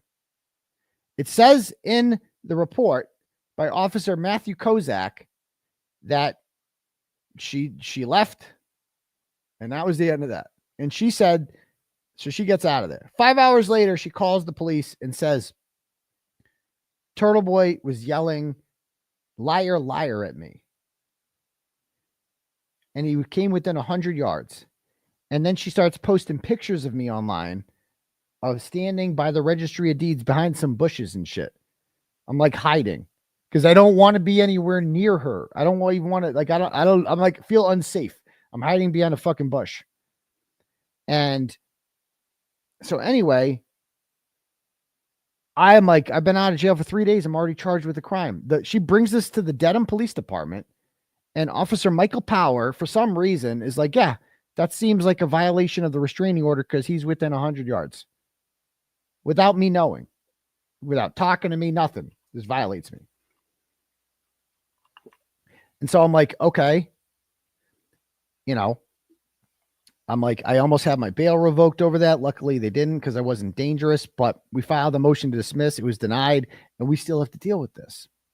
And Cosgrove sends us that in discovery the other day. He also sends us this whole fucking map of like where 100 yards is from the registry of deeds and all this shit. And it's like, it's just fucking bullshit.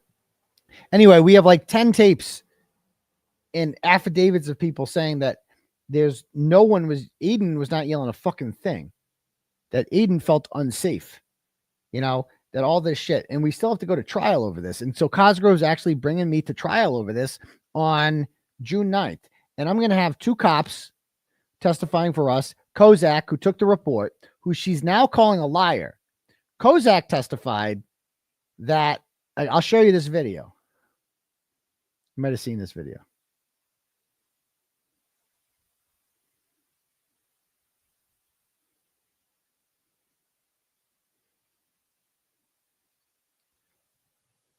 There it is.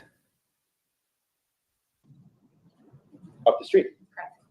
And it's fair to say that you didn't say one word to that officer about this restraining order violation that you say had just happened, correct? No. Is it your testimony here today that you informed that officer that there was a restraining order violation by Mr. Kearney?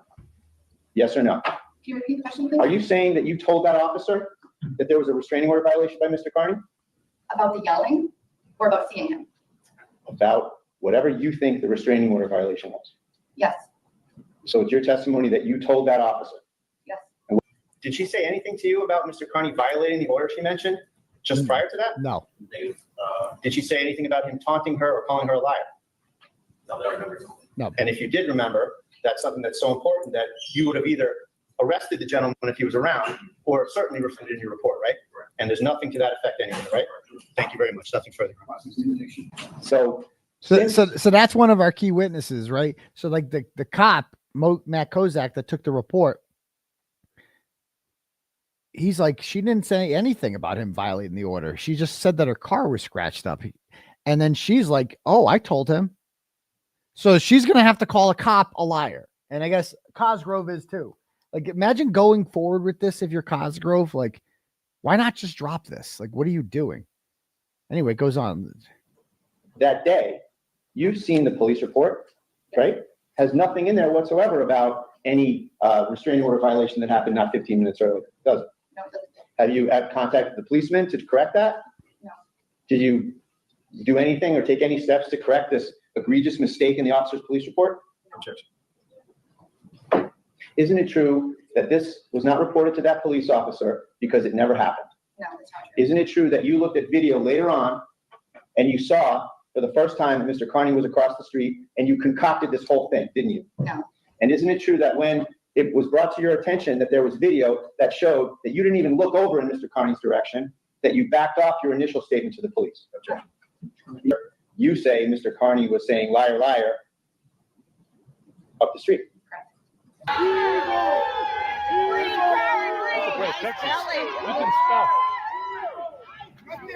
You're making fun of people's looks. Go look in the mirror, lady. Jesus. This is Matt McCabe's brother. Jesus. Matt McCabe's Go look brother. in the mirror. Pigs. So she's with this group. This is video footage that has been submitted into evidence.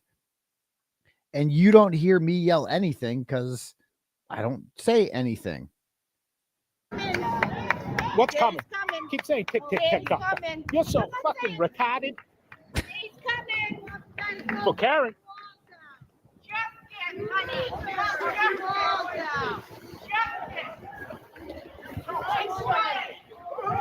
Hey, can't wait till that one's in the nut house.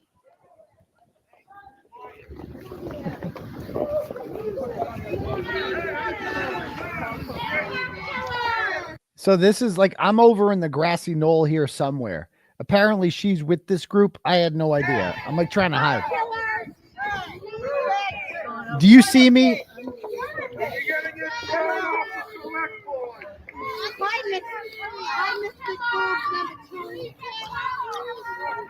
I don't see me. Do you guys see me? Okay. I can record too. Can record too. I don't see me. Go look in the mirror, big guy. Now they're claiming I'm like over here somewhere, but You say Mr. Kearney I don't was saying see liar, me. liar up the street. They're gonna scream just to go. I will see a cousin dog.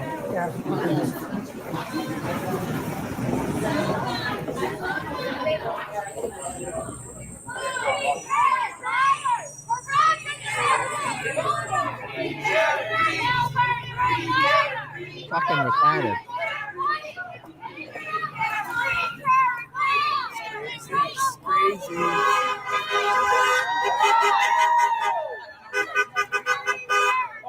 So this video, the first video was taken by Colin McCabe, the brother of Matt McCabe. This one is taken by Megan McCabe, the sister of Matthew McCabe, the plus-sized sister of Matthew McCabe. The fake victim is with this group of people. And so if I'm yelling liar, liar, then you should hear it on this video, but you don't. But apparently at some point you see me.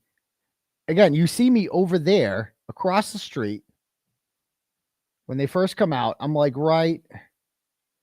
I'm in there somewhere if you zoom in.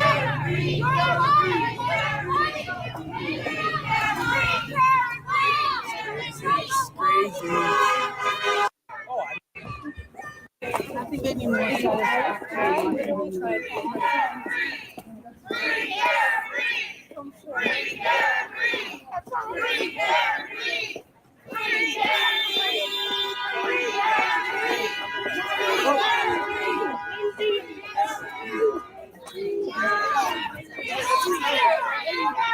Hey, there's Bow. Look at Bow's there. There's Bow. Free Bow.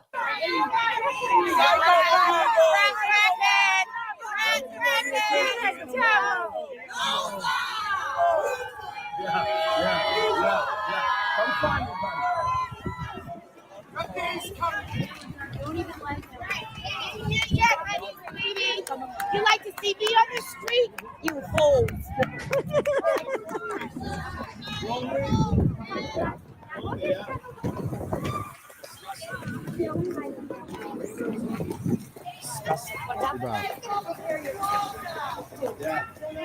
Why don't you get that thing not off your face?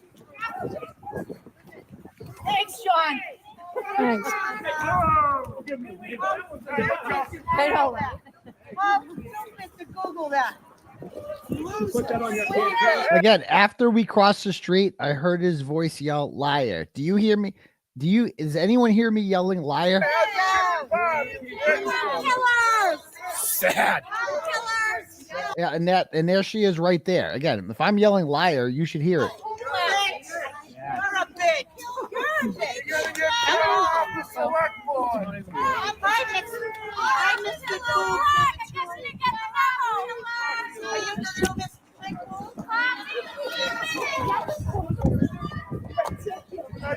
Like, I think they say I'm somewhere over here. I don't see me. You say Mr. Kearney was saying liar, liar up the street.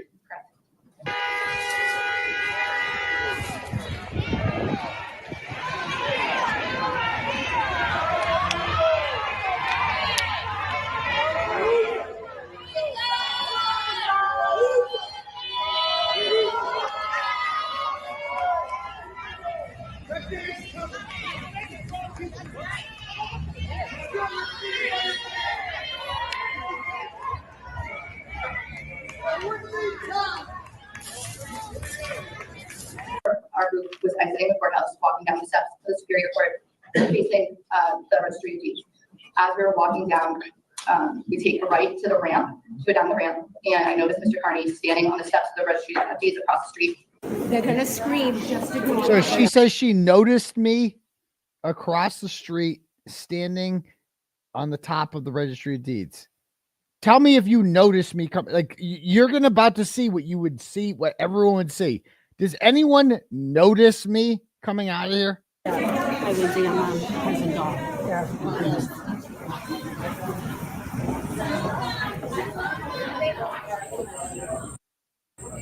So that's her right there. Do you guys notice me? Imagine just walking out, seeing this, and be like, "Oh, there's Turtleboy right fucking there. Where's Waldo?" She just noticed me. You saw Mr. Kearney holding the phone from the court. Okay.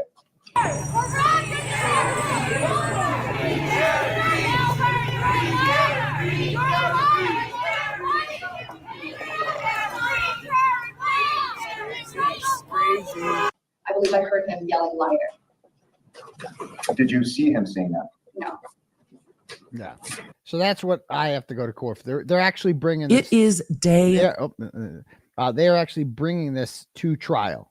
So I have to yell. So I have to go and go to trial with that. We haven't decided if we're going to do judge or jury. But you know, if I came within 100 yards of her, it was inadvertent. I don't want to be anywhere around her. She came into my orbit not once, but twice in 15 minutes. She walked into the courtroom that she knew I was in, and I left.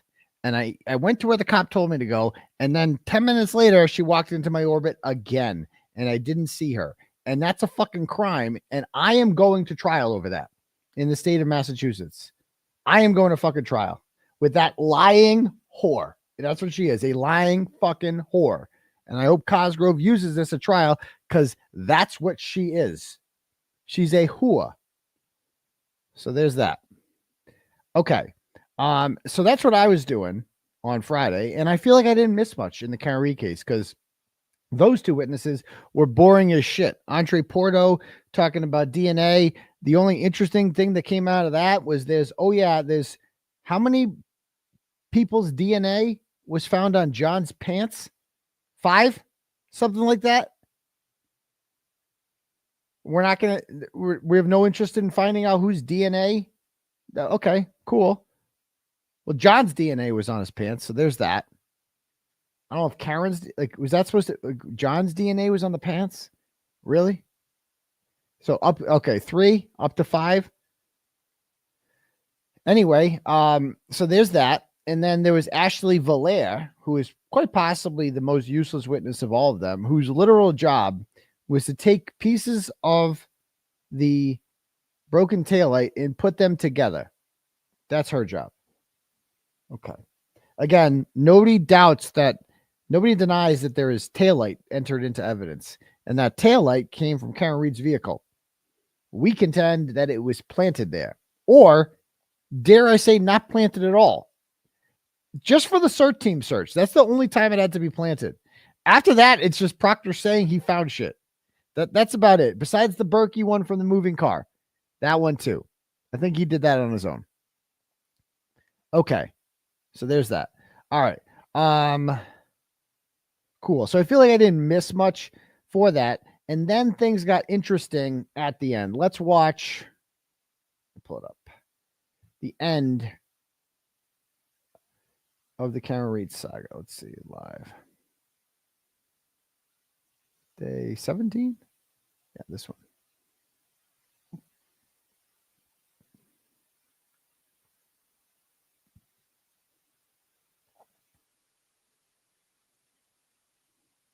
Okay.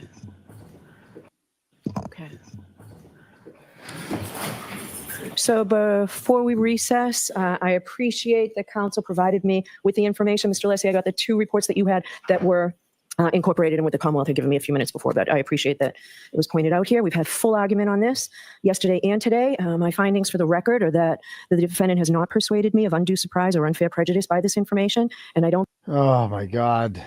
Of course they haven't. Of course. I mean, why even find that there's delayed disclosure? Of course, all of this is ample game for cross-examination. Certainly as to what Mr. Burgess knew, what he looked at, why he looked at it, when he looked at it, why he changed his report, in violation of the sequestration order. In violation of the so she's admitting there was a violation of the sequestration order. She just admits it.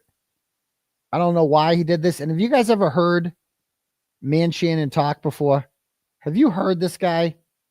Wait till you see what a fucking chump this guy is. Let me find him real quick. My channel, how can I see recently viewed? Let's see.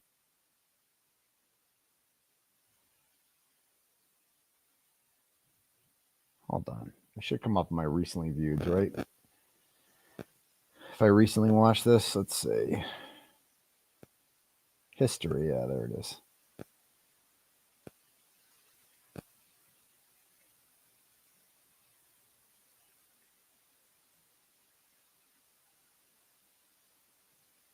Did it disappear from my queue? I definitely was watching it earlier. Huh.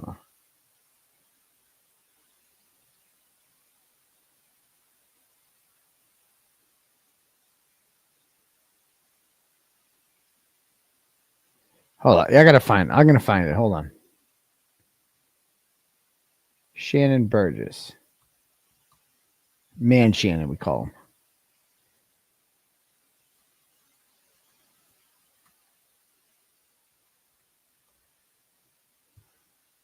Aperture. I don't know. Somebody sent me a video of him. If anybody, I get so much shit sent to me on a daily basis. If you're the person that sent me the Shannon video, please send it again. Because I was watching it the other day and I'm like, holy, and then I stopped watching it. But I'm just like, holy shit, this guy is so bad. He's so bad. Wait till you hear him. So bad. But anyway, this guy gets to be an expert. I think he's going to get torn apart, but they basically just get to change their report based on what ARCA said. So ARCA, their whole story has been that John was hit by a car at 31 and 56 seconds or something like that. I think I just might have got a Facebook message with it.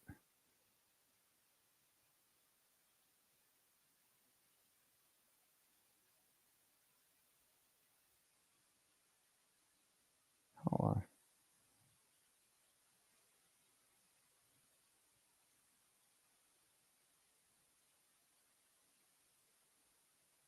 Give me a sec.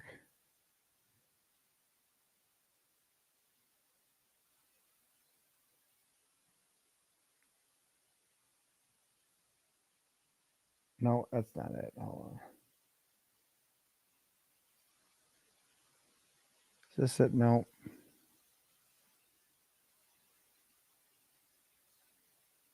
All right. Maybe it came on this Facebook. Is this Facebook came on? Is this it? Oh, yes. I found it. Yeah, here it is. Check this out. So this is Shannon. Just listen to this dude. This is their expert.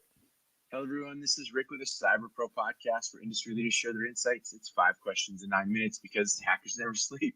Let's get to it. Tell us who you are and what do you do? Yeah, so my name is Shanon Burgess. I work for CAC Forensics, which is a consulting company out of Dallas, Texas, and specialize in a lot of digital forensics. So, everything from damaged devices to vehicle systems, smartphones, computers, and everything in between. Everything in between. That's awesome, Shannon. What do you love about being a cyber professional, especially a digital forensics professional?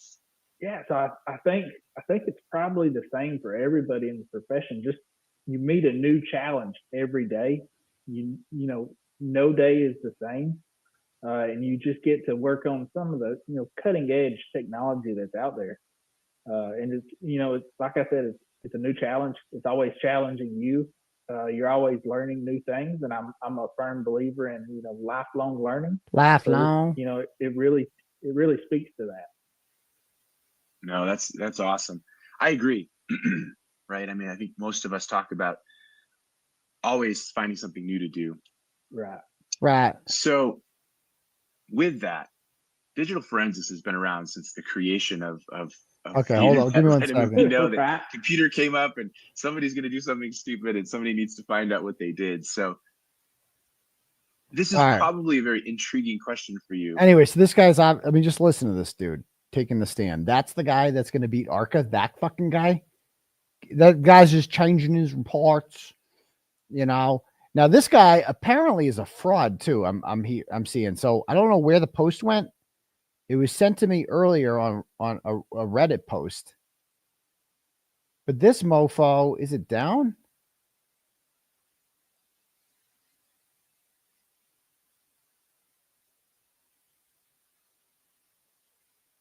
A guy sent it to me on Twitter earlier, and he sent me a Reddit post, and it's apparently, did he take it down?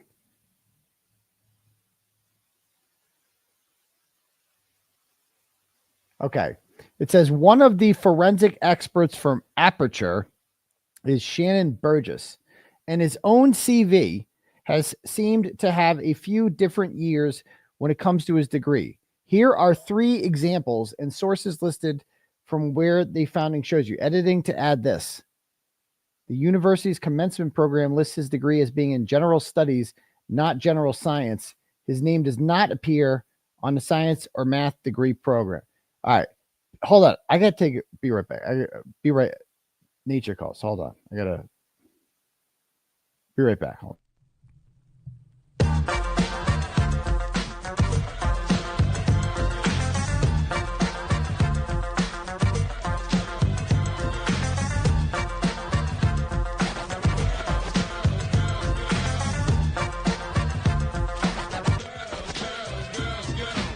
Ayo, silly, got drunk at the hilly. I can't PD and I can't find my willy. I'm just here for a little attention. Yeah, I got severe hypertension. So why you trying to get to know a Higgy better? Can't and whores, Bella's mom and Schmarietta. I don't know, I'll give it a go. ATF's big show, I ain't no hoe. I don't need a new man with a double D rack. Never mind, Higgy, your game is whack. You're the whacker to my weed. Your game is whack. I'm not trying to hear that, see? I'm not one of the girls trying to get locked down. Prince Higgy, baby, Jameson crown. I get down with the hilly low comp ticket. 16 whiskeys is how I kick it. And you get excited for a midnight snack. I already told you, your game is whack. You're the whacker to my weed. Your game is whack. I'm not trying to hear that, see? Your game is whack. You're the whacker to my weed. Your game is whack. I'm not trying to hear that. I like sleeping alone. This won't go all night. A little needy and strange. It's true love at first sight. I'm the real deal. I do what I gotta do. From the rip, my whole heart's for you. Your whole heart is not for me. Not a half, not a quarter, not a claw, not a reed. You know what's the problem? You're trouble and you're hot. I'm big, thick neck daddy Higgy. He's not. I got a question, not to be rude. Are you queer? Cause you keep calling me dude. Are you glad that you had walked me out? No self-doubt and you didn't cop out. No last words, I'll just mutter abide. Don't diss the caterpillar and sweat the butterfly. All of them girls must have got you gas. And when they see a good thing, they don't triple bypass. Well, for this town, that's right on track. Cause for me, your game's too whack. You're the whacker to my weed. Your game is whack. I'm not trying to hear that, see? Game is whack. You're the whacker to my weed. Your game is whack. I'm not trying to hear that. What am I? Another pretty face getting you a drink from my... All right, we're back. Okay. Sorry about that. All right. Anyway, thanks to Auntie Deb for that hat tip. But in the meantime, I did get some shit sent to me about this. All right. Hold on, pull it up. Think. So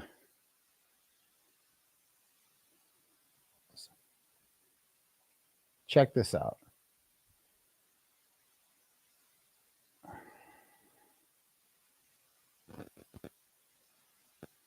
All right. So this says this is one of his Aperture. And to the guy who sent me the Reddit shit, you fucked it. Did you take it all down? He's doing me no good if that happens. I planned on using this. Let's see. From their page 51.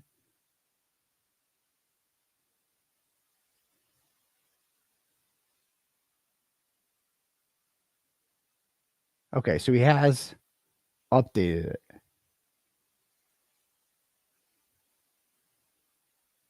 Leave this here. I'm going to show the Reddit post. I'm just going to go right to the Reddit post. So yeah, as you can see on this one, it says that he graduated from the University of Alabama, Birmingham, not even Tuscaloosa, in 2022 with a Bachelor of General Science.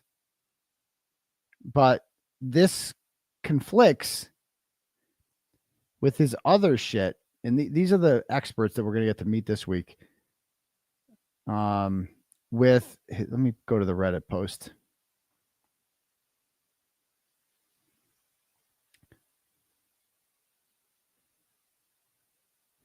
Yeah, it says here, Bachelor of General Studies. Let me go to this. So it doesn't have hold on, let me stop that one. Where'd it go? Here it is. This one says Bachelor of General Studies, Shanon Burgess. So he apparently has not a bachelor. So they found a bunch of his resumes, and every year it says he graduated from the University of Alabama on a different date, like 2022, 2024. One of them says he's still a student there, right? Who is this guy? Where did they find these people? Like that guy? This is the guy who didn't know the difference between bytes and bits and says he's an expert. Exhibit B is where he conflates bits and bytes and suggests that there's additional data to be found. What else is there? We're going to read some of this together. Beyond just exaggerating, his CV is like none other I have seen. He lists no employers for his job history, just his skills. His presentations aren't the traditional research presentations you see at professional conferences. They appear to be sessions at industry events and expos. That doesn't mean they are fraudulent or anything. It's just not the kind of research portfolio an expert usually brings to the table. He doesn't have peer-reviewed articles. I don't know how we ascertain his methodology and or expertise or qualifications in the field. I found the slides from one of his presentations given at the EDR User Summit in 24. It begins with a fairly general or high-level outline of varying data sources before going into some of his own testing on the subject of timestamp correlation. Okay. Yeah, so he's like not anything special, this guy. The only publication I can find him in for thorough ResearchGate is a technical paper. All right. Okay.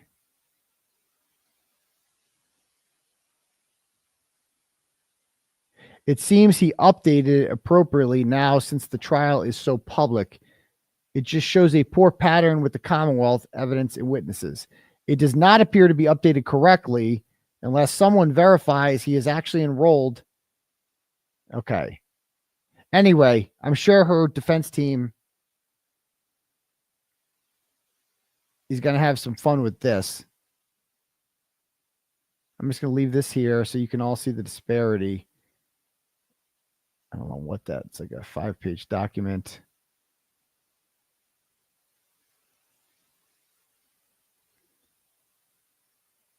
Okay. I don't know what a lot of this means. Now I understand why Hank is so terrified of ARCA that he is willing to do anything to get Bev to throw them out and prevent them from opining on his experts' conclusions. It's still hard to understand what Bev did and how Hank could have the audacity to stand up in open court and claim that this isn't an ambush. I almost think what Hank was aiming for was to get ARCA excluded from evaluating his experts even more than he wanted to change his timeline. I think that's it too. I think there's two possible scenarios. He hasn't realized that Whiffin had a late interaction registered from OJO's phone. That's why he hasn't provided or pointed this out to hide. And when the defense pointed out the discrepancy in the timeline, he saw his case fall apart and scrambled to fix it. I mean, that's the big thing here. They have a real problem with their case, right? The case is that he was hit at what, 12:31 56, I forget the exact second.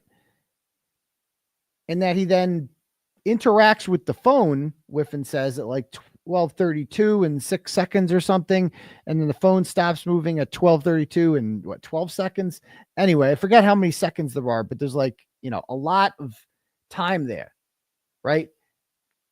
And so it's like, what? So he got hit and then he did all this shit and then he died. What? And so now his big thing is, look, actually, Shannon has looked this all up, and it turns out it's just the clocks are off. The clock in John's phone is exactly 38 seconds off or something like that.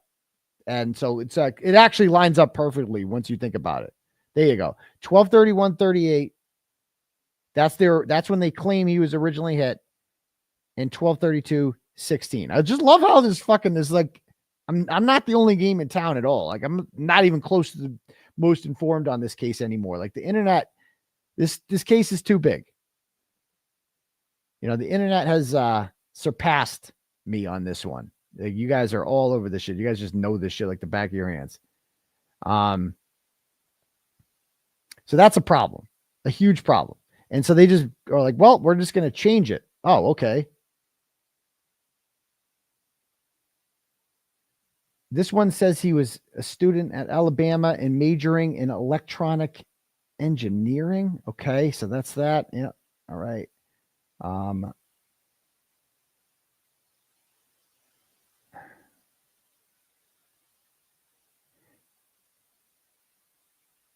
Have you guys gone through his LinkedIn? I've read all you've posted here, and something about this expert doesn't add up. I hope the defense verifies what his credentials are. This is someone who proved that he doesn't seem to know the difference between bits and bytes, or that he's so careless he doesn't check his work before putting it in an affidavit.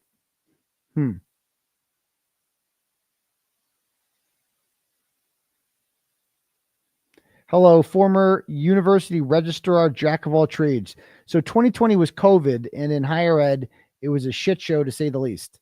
He may have walked in general studies and later went back for what appears to be a teaching certificate. That's the only place I found the general science, but I didn't look hard. Anyway, I can't wait to see this motherfucker. It's like, this is how much are we paying him, by the way? That's another question. Yeah, here's what, by the way, somebody posted Aperture's fees. This is what Aperture pays for fees.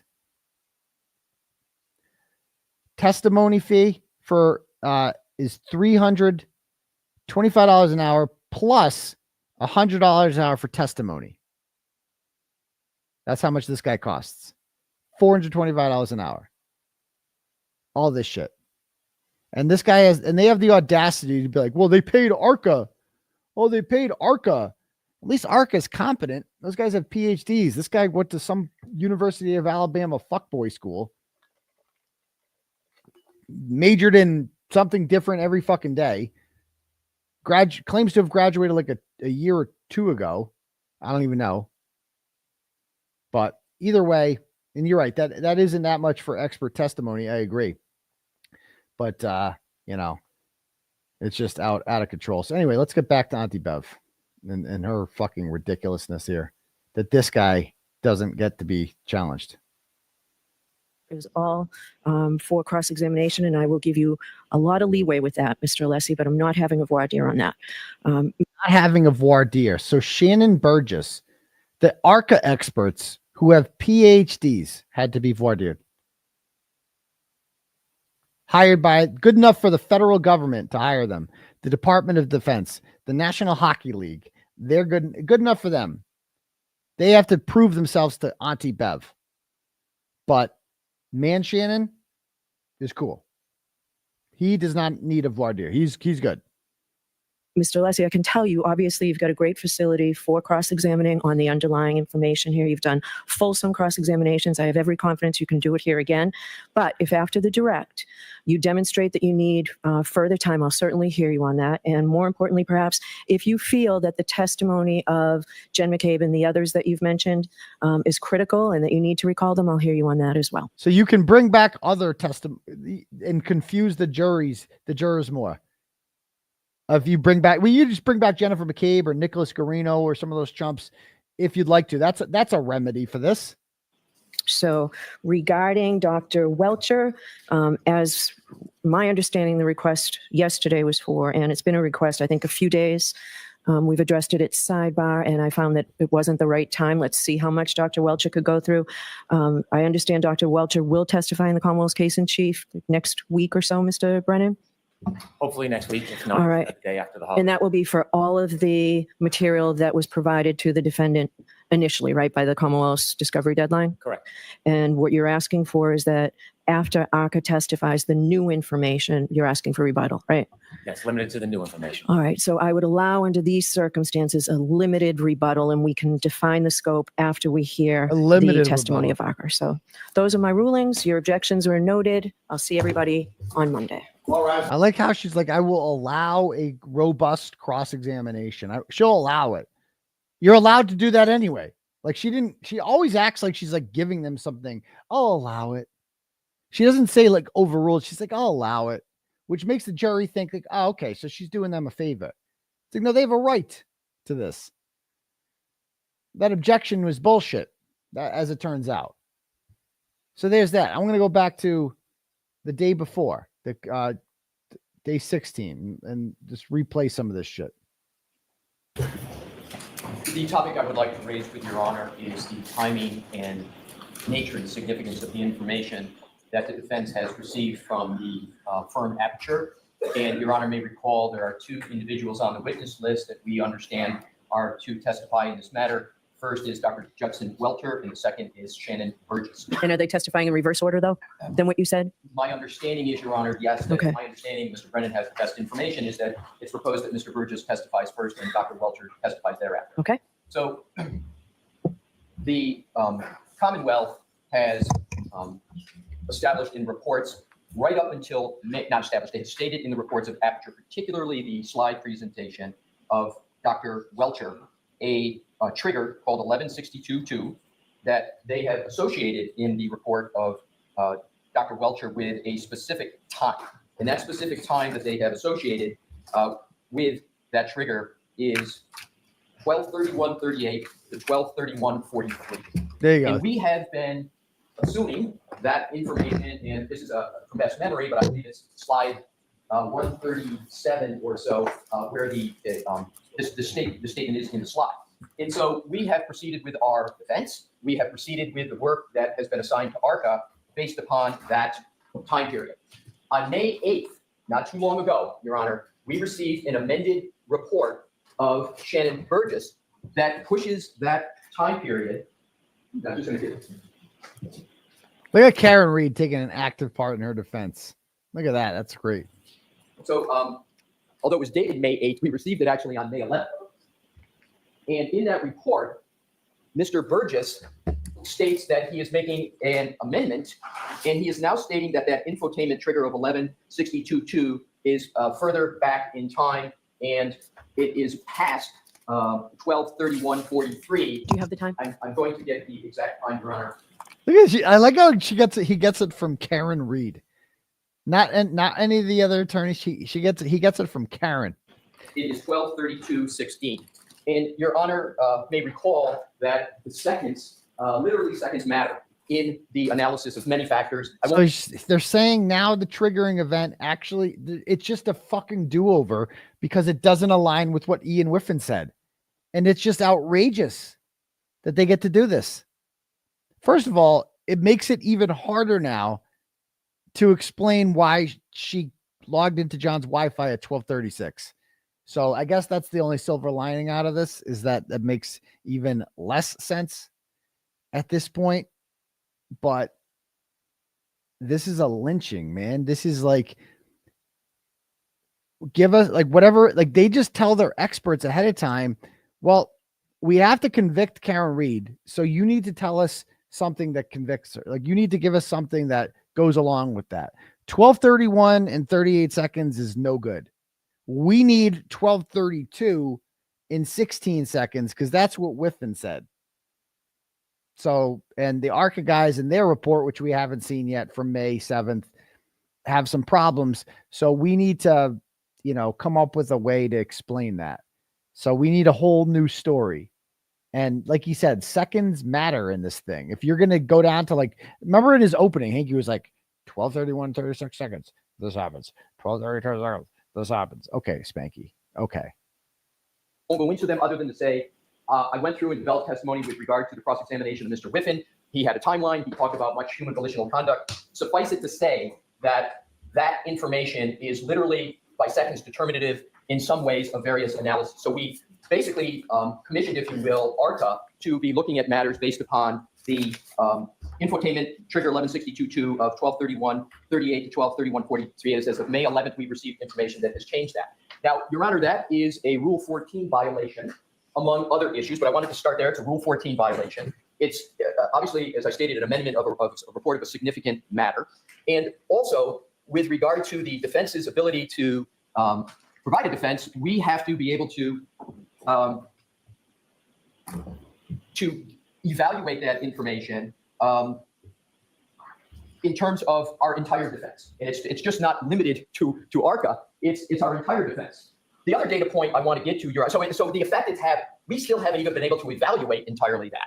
And I believe, Your Honor, based upon the information that I have, that this may have been a calculated matter by the Commonwealth, but even assuming it's not calculated, the effect is pronounced. So what I want to do, Your Honor, is to look at what the reason Mr. Burgess has given, which leads me to be very concerned about a calculation and a strategy calculation here. Mr. Burgess states in his own words that the reason why he is changed, that time is being changed, is to, quote, align the trigger with Mr. Whiffin's analysis.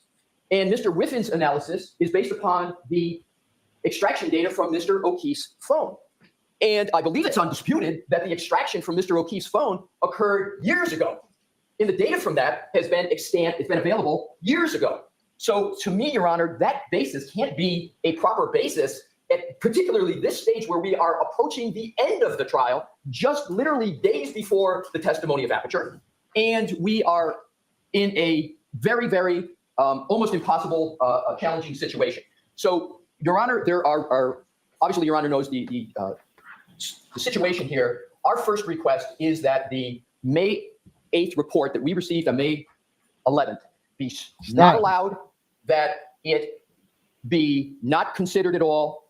As Your Honor knows, I don't like to use hyperbolic words, but the word has been used for us, against us, ambush, ambush, ambush. If there's ever an example of an ambush, this is it. And so, Your Honor, our request is that Your Honor find a Rule 14 violation, that Your Honor have the remedy be that the violation, remedy be that this is not allowed, and that the Commonwealth proceed with its the information of Aperture that has been extant before the May 8th date of the report. Thank you. All right. Do you have another option if that's not something that we do, right? Because the Commonwealth moved to exclude ACA or have them go by their old report, right? Right. And Your Honor, I'm going to answer your question, but with just a quick point that this is really much different than ARCA because two reasons. We are the defense, and ARCA is a rebuttal to the prosecution's case. That is much different than a prosecution changing its theory of the case at this time. I understand that. I'm just asking if you have another option. It's not what I am saying that I am proffering. I think the only remedy here is exclusion in a Rule 14 violation. And you're not waiving that? Oh, I'm not waiving that. No, I'm not asking you to. Your Honor. Okay, continuance for how long? I could have a better answer perhaps to that question tomorrow. I haven't given what's been going on. I haven't even had a chance to talk to ARCA. All right, so tomorrow morning, let me know that. All right. She's so fucking rude. And Your Honor, I will do that, of course. And I will also say, without getting into an elaboration of it, we have to look at all the witnesses that we called. I'll give you an example. Mr. Whiffin. I had my whole cross-examination, not whole, but a significant part of my cross-examination of Mr. Whiffin based upon going through human volitional conduct off that phone that was after that 1162 trigger. And a lot of our defense in theory is based upon that's been in existence now for several months. And again, I go to the bottom line that the proffered reason in Mr. Burgess's report is to align with the data on Mr. O'Keefe's phone, and then that's been around for a long time. So that's my answer to your Honor. All right, thank you. Mr. Brennan. Your Honor, this disclosure is not a Rule 14 violation. Oh my God. The Commonwealth, just like the defense, is entitled to continue to work on their case and study the case as time goes on. This issue, the relevance of this issue, has been clear throughout the case, including my opening statement. And the issue is that clocks are different. There's a clock. The clocks are different. That runs on a different time than that of an iPhone.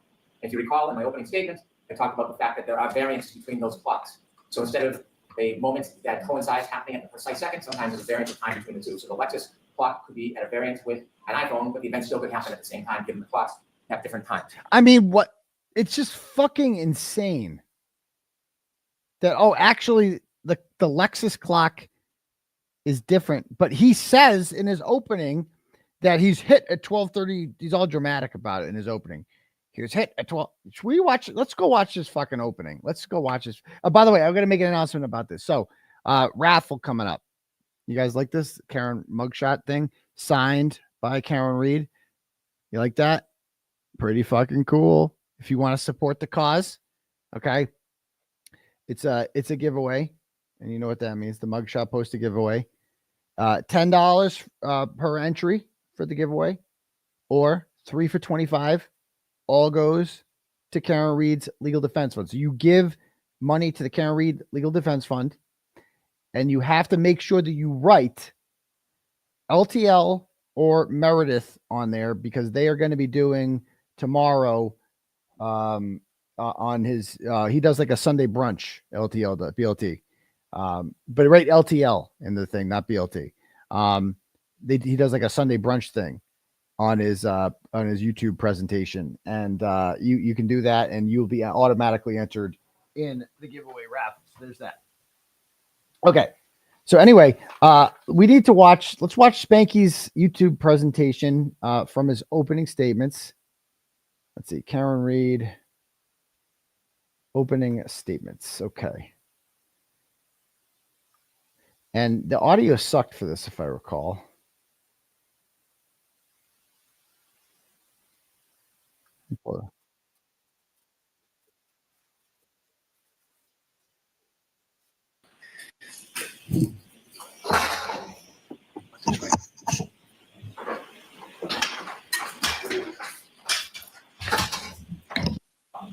He calmed himself and he thought about what was going to happen. Timothy Nuttall. CPR, a firefighter asked questions for background information, not a criminal investigation. By heavy intoxication, you will learn from the science and data as he stood by the side of the road. The defendant in her SUV drove away. She drove at least 35 feet away. The argument was over. It had ended. But then she stopped. Hold on. In a dark corner near a flagpole, you will learn that Mr. O'Keefe, when the defendant and Mr. O'Keefe were in front of 34 Fairview Road, all the way to the left side in a dark corner near a flagpole, you will learn that Mr. O'Keefe got out of the car. He got out and he stood by the side of the road after an argument with the defendant. That argument, that anger fueled by heavy intoxication, you will learn from the science and data as he stood by the side of the road. The defendant in her SUV drove away. She drove at least 35 feet away. The argument was over. It had ended. But then she stopped. She stopped. She put the Lexus into neutral, and she waited. Neutral. And the facts and the science and data will tell you that despite the fact the argument was over, she then put the Lexus in reverse, put her foot on the gas pedal, and began to press, not 25%, not 50%, up to 75% acceleration. There was a light dusting of snow. The Lexus tire spun backwards. She went backwards at least 70 feet. She clipped John O'Keefe. He fell backwards, hit his head, broke his skull. And there he lay in the corner of Fairview Road. Bro, I still can't believe they're saying this. He broke his skull on the fucking lawn.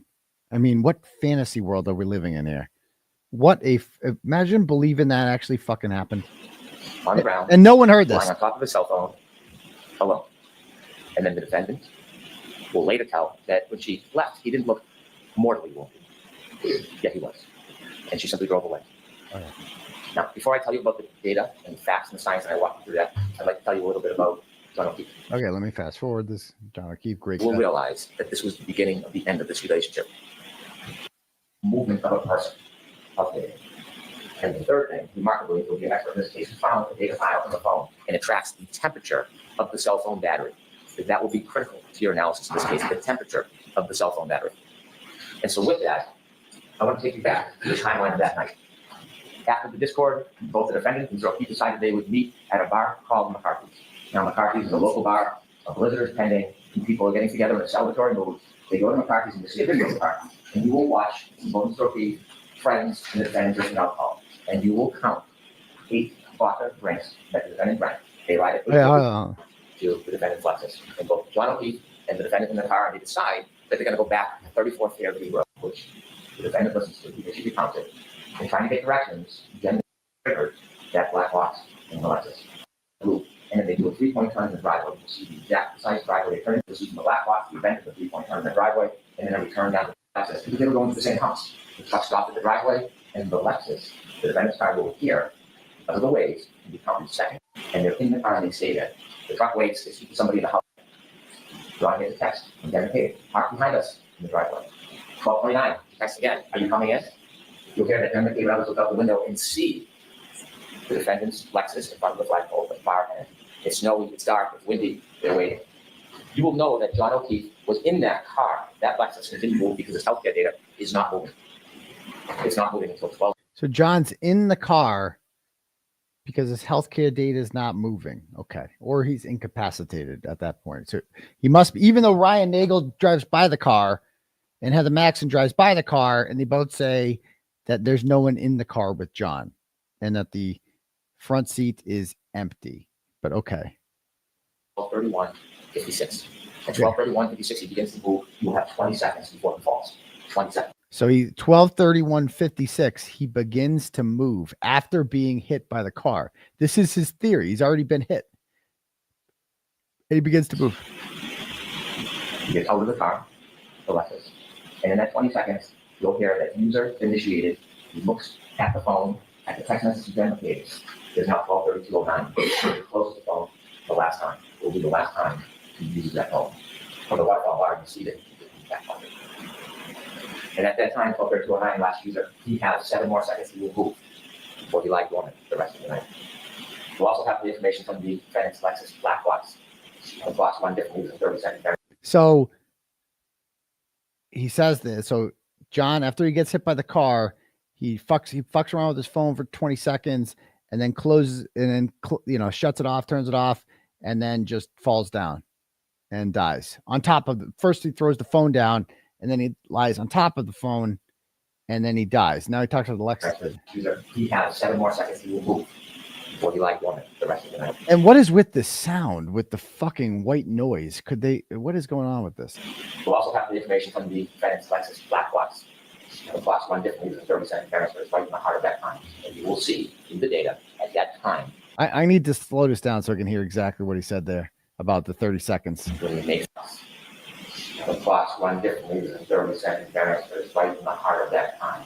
Okay, so the clocks run differently. Listen to what he says. Listen to how he explains it. We'll also have the information. So again, the issue is that Ian Whiffin says 12:32 and 16 seconds, and these people say 12:31 and 38 seconds. Okay, so it's actually a 38-second gap, and he calls it a 30-second gap, and so that's an issue, right? So how does he explain this issue in his opening? The defendant's Lexus black box. The clocks run differently than 30-second variance, but it's right in the heart of that time. There's a 30-second variance, not a 38-second, 30-second variance. But it's right in the heart of that. It's right around there. It's Mr. Exact guy, Mr. I follow the science, all that shit. Pretty close. Right in the, 30 seconds, give or take. Whatever. Okay. Yeah, sure thing. And you will see in the data at that time, when he makes his last movements with the phone, is when her car leaves 34 feet at least, stops, and then shoots into reverse at the tire spinning right towards him. What? You'll know they're arguing because the next morning she tells the firefighter, I'm sad because our last moments were fighting. She drives away. And they said, she's made later statements that when she left, he didn't look mortally wounded. He lied on the ground on top of his phone. She said he looked mortally wounded when she got there at 6:04, but okay, dipshit. Okay. So that's what Spanky says. Now, let's go and see what Ian Whiffin said. Let me find the Ian Whiffins. All right. He was on day 6. Can't retrial day 6. Day 6. At the 3:43 mark of, what's this? Court TV.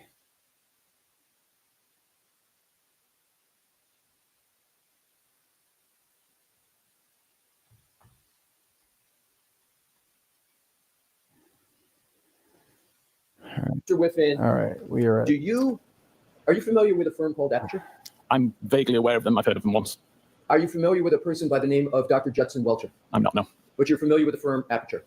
I am. And do you know that the Aperture firm is working on this case? That's the only reason I'm aware of this company. Right. And do you know that the Aperture firm has used your data in your report? Do you know that? I believe I saw something about that. You believe you saw something, or do you know that they've used your data for a report in this matter? I recall seeing a report. I don't recall whether it was my data that was being referenced. Do you recall seeing a report from Aperture? I do. So you reviewed a report from Aperture? Several months ago, yes. And did you read the whole report? It was a PowerPoint presentation, I believe. Yes. Yes, I reviewed it. And you recall reading that entire PowerPoint presentation? I don't recall what it said, but I remember reading through it. Fair enough. Do you remember, as you sit here today, reading about a trigger of a number 1162-2? Do you recall reading that? I recall seeing reference to a trigger event. What did you understand the Aperture firm that's retained by the Commonwealth, what do you understand they meant by trigger 1162-2? Okay. Sustained. What? Do you recall the specific slide that discussed a trigger? Objection. Do you recall that, Mr. Whiffin? Very vaguely. Okay. Would it help your recollection if I showed you a slide from that report that you said you reviewed to refresh your recollection? Okay. All right, so why don't I see counsel at sidebar? Bring that. Oh with you, my Mr. God! Whiffin. Sidebar. Okay, so go look at this.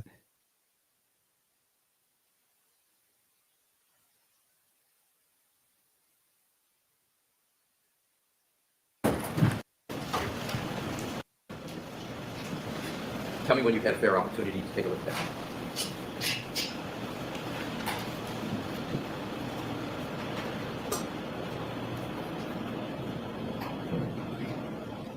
Does that refresh your recollection with regard to an Aperture report that discusses a trigger of 1162-2? It does, thank you. Pardon me? It does, thank you. And how does it refresh your recollection? I remember seeing that several months ago.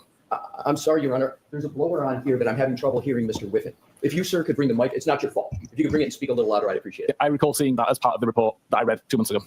And you recall the time of 12:31:38 now, correct? Correct. Let's go back to your timeline. 82.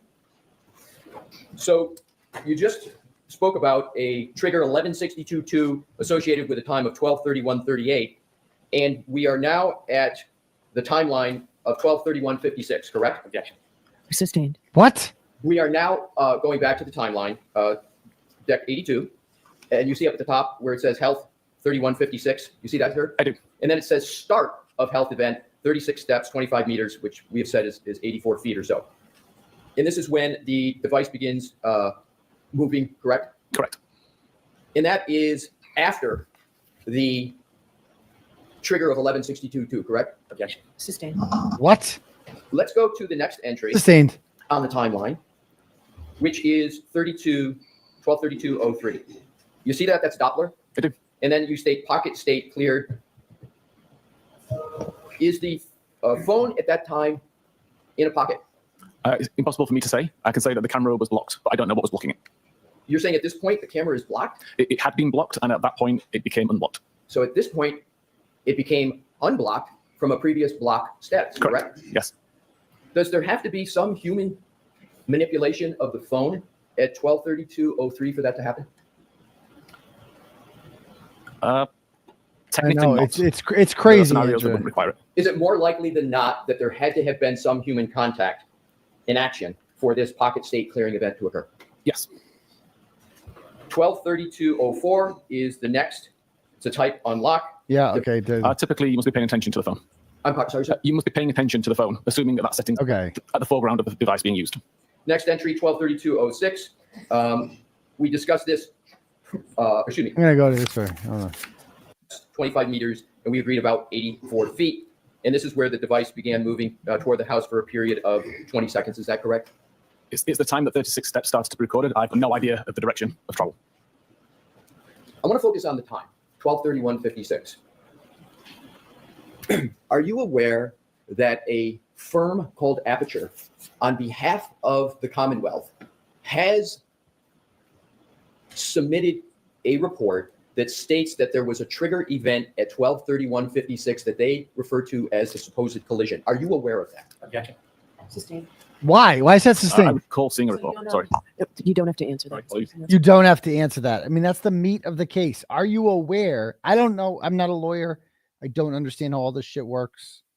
Just a guy with common sense. Okay. But it seems that if the Commonwealth is saying that the victim was hit at 12:31 and 56 seconds, that you should be allowed to bring that up. Just seems like something you should be allowed to bring up. Because especially if it conflicts with what he's saying, he was happy to answer that. And she's just like, no, don't answer that. Like, why? She just, with the sustains, she's just immediately like, knows. Sustained. It's fucking insane how much she supports them. Mr. Whiffin, are you familiar with a firm called Aperture? I'm okay. So we played that part. All right. So that's, there's that. Now, also, I didn't find the timestamp for this. Hold on.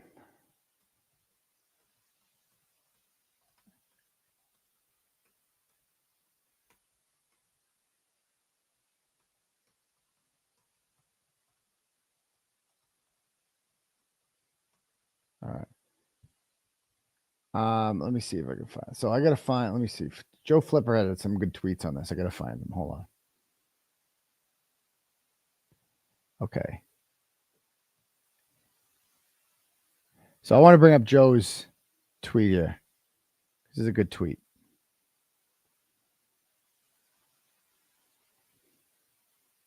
So it says, so key cycle 1162-2. The text stream data gathered from Karen Reed's Lexus shows a triggering event where the Lexus travels in reverse 62 feet at 24.2 miles an hour. They claim this is the event when John was hit. Using the text stream data, along with the data from the Lexus black box, Aperture wrote a report. In the report, they claim that based on information from the Lexus black box, the time Karen started her ignition, that the triggering event of 1162-2 happened around 12:31 and 38 seconds. So there you go. This means, remember, they didn't have this the last time. They were just doing key cycles. And now, like, suddenly the technology exists that, oh, yeah, we can actually get the exact time. Okay. But we didn't have it in the first trial at all. But this is legit. Okay. On April 28th, Ian Whiffin testified for the Commonwealth. During his testimony, he stated that John O'Keefe's phone data shows that from 12:31:56 to 12:32:16, John was interacting with his phone. He states that after 12:32:16, there is no more interactions with the phone. When you compare the two reports, you see that 13 seconds after Aperture claims John O'Keefe was struck, Whiffin claims John O'Keefe began fucking around with his phone. The medical examiner testified today that the blow to the back of John O'Keefe's head would have left him incapacitated. This means it would be impossible for John O'Keefe to have been on his phone at 12:31:56 based on the time of collision from the crash reconstruction. So again, this is madness. Aperture is hired. They're like, okay, we look at the black box. The black box is legit. 12:38 key cycle. That's hit. We have the exact fucking seconds. Okay. And then this guy testifies and he's like, actually, he's moving around at 12:31:56 and doing things on your phone, which you could not do. And the medical examiner then adds on to that by saying that, oh yeah, you would be incapacitated if he was hit by a car at that time. He would have been incapacitated with the blow to the head, but somehow was able to interact with the phone. So obviously his two witnesses, Whiffin and Scorty Bello, just lit his case on fire. just fucking destroyed. They took Aperture's report and they lit it on fire. And Aperture is obviously exempt, apparently, from the sequestration order, or else they're just violating it because they watch it and they're like, oh, yeah, well, let's just change it up. Actually, how can we make this fit? Well, let's just say there's a 30-second variance.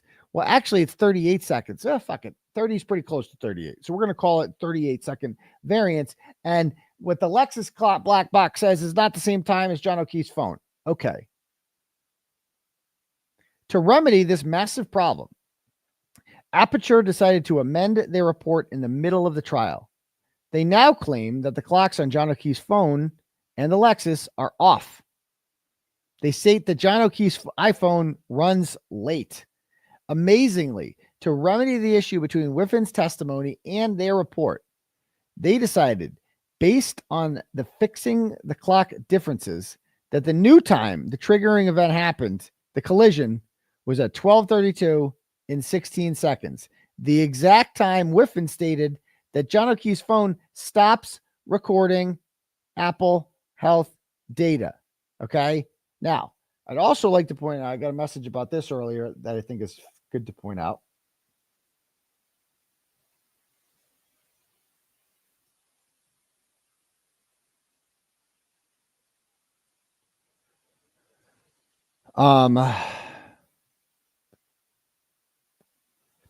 If the Commonwealth's new time theory is true, and John stopped moving immediately after being hit by the car, and this is a great fucking question, then why is there vomit on his boxer shorts? Do they have an answer for that? If he was immediately incapacitated. Okay, so fine. The whole dicking around for 38 seconds and playing with your phone after being hit by a car, that was retarded, okay? We're changing that because that sounds ridiculous. So we're just going to say it happened instantaneously.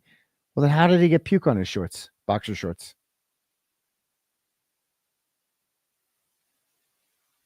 I mean, what? Don't worry. Shannon's going to have an answer for that. He'll figure it out. You know, they just make shit up. In the first trial, the time of the collision based on the exact same data was said to be 12:45. Shockingly, after learning that Karen connected to John's Wi-Fi at 12:36, they changed it to 12:30. Alessi already cross-examined Whiffin about this exact issue with the conflicting times between his report and Aperture's during this trial.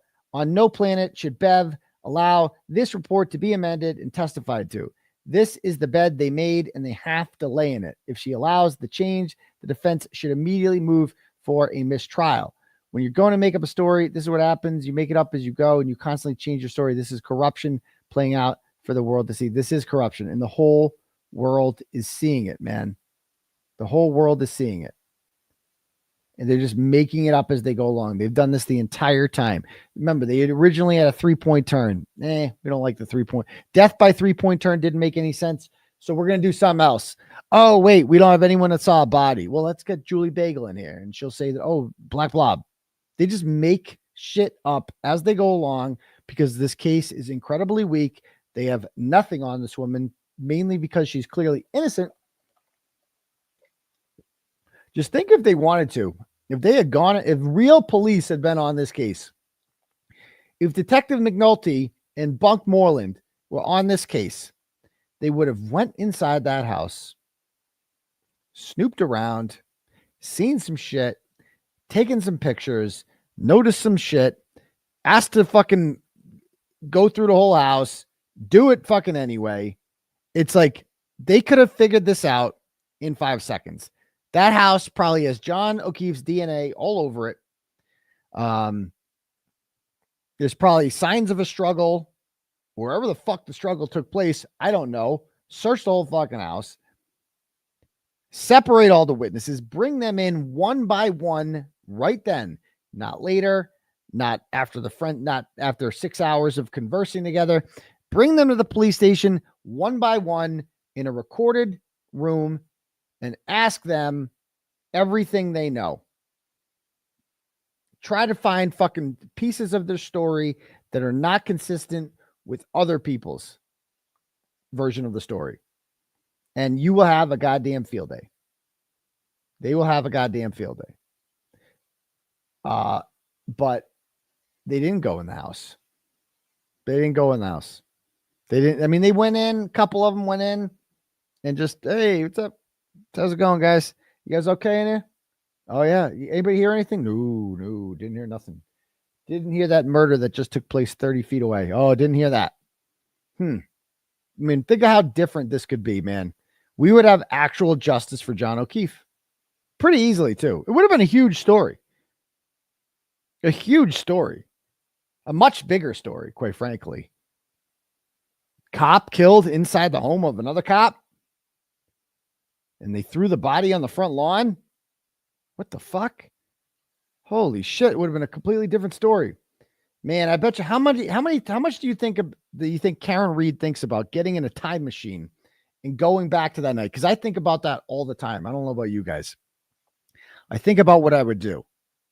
Okay, let's suppose you could get back in the time machine. Obviously, the first thing you do is get back in the time machine and John O'Keefe lives and we all live happily ever after. But suppose you couldn't do that. Suppose you had to get in the time machine and John O'Keefe dies anyway and they still kill him. Okay, what would I do? What would I do? First thing I would do without telling them is I would put a fucking camera up, like a hidden camera up across the street at 12:15. I just put a hidden camera across the street pointing right at the flagpole, right there. Right. And then I would just let it all play out. I would be like, oh, there's Karen Reed dropping them off. There's Karen Reed waiting. There's Karen Reed leaving. Okay. And then all these motherfuckers start pouring out. Higgins pours out. There's no body on the lawn. They leave. Okay. Jennifer McCabe leaves and all her people leave. Tristan Morris rolls up. They leave. And then Lucky Lochran goes by. And then Ford Edge pulls up. What the fuck? What's going on here? And then some point a body comes out there. I think the body came off. I think they put John's body out there at 5:15. That's what I think. I think that's what time the body got out there because you heard Dr. Scorty Bello. You would get frostbite in 30 minutes. Pretty quick. John didn't have frostbite. He wasn't out there before 5 a.m. He was out there early. Early morning, I mean. Like not late night. Early morning as opposed to late night. So I just think about that. And I think about how I would put the camera there and not tell them anything. And then I would let Karen Reed get arrested. I would let Karen Reed like say, I hit him, or whatever. Not say I hit him. Say, did I hit him or whatever? Just say whatever. I would record the whole fucking thing. It would all be on there. So you couldn't even deny that I hit him thing. I would just let it happen. And then I would wait. I would let her get arrested. And I would let her get charged. And I'd let her get indicted. I would just let it happen. Because I want this all to play out. And I don't want them to know that I have a video of the whole fucking thing. And then I would just I would let them lie. I would just let them lie and lie and lie. And then I'd be like, yo, motherfucker. Yo, I got fucking video of the whole thing. Oh my God. I think about that. I don't know if you guys ever think about that, but sometimes I think about that, about going, if I could go back in time and just fucking what I would do. That's exactly what I would do. If you weren't allowed to save John O'Keefe's life, that's the only caveat. If you were allowed to go back in time, but John O'Keefe still has to die, what would you do? And that's what I would do. Right. But anyway, it's just complete bullshit. All of this is bullshit. And they have like a week left in their case. They have all their experts up, but that's about it. We're going to hear, I can't wait, dude, to hear the Chud Welcher's report. I can't wait to hear Jim Crosby go. We're going to see a lot of Bobby Scissorhands coming up, fighting Bob Alessi. And he is just going to rip these people apart, I think. And you know, as unfair as this is, you know, it's going to be awesome. Okay. Can you please raffle? Somebody goes, I see the comment. Can you please raffle a Betero dinner? I would do that, you know, if he would be up for it. If we could do a dinner with me and my lawyers, me and Bradle and Betero, something like that. We'll see. For my legal defense fund, we'll see. But we got a lot of work coming up. All right. Anyway, I feel like I've made my point tonight. Why don't I read some turtle chats here?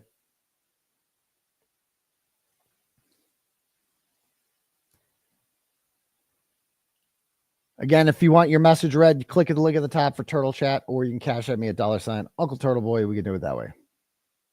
All right. Got a bunch here, so bear with me.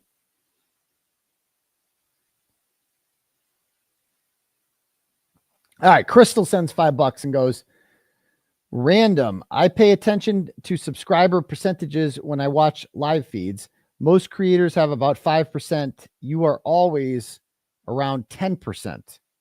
You keep doing you. How can you see that on your end? That's interesting. I have more than that. I have way more than that for subscribers. I mean, there are it's about 10,000 people watching right now. Pretty cool this late. And right now, how many subscribers we got? 124,991. We are 9 subscribers away from 125,000, which is exactly 1/8 of 1 million, which is bigger than 1/10. So can we get 9 more subscribers? 992. I know there's at least 80 out there, 80 you 10,000 people right now who haven't hit the subscribe button. Don't cost nothing. Hit it. 997. Refresh. 997. 97. 97. 125,015. Just like that. There we go. We passed 125,000. Boom. Done. Got it. Awesomeness. Okay, cool. Oh, wait. Was she saying that the 10% of most creators have about 5%? Oh, of their subscribers that watch. Okay.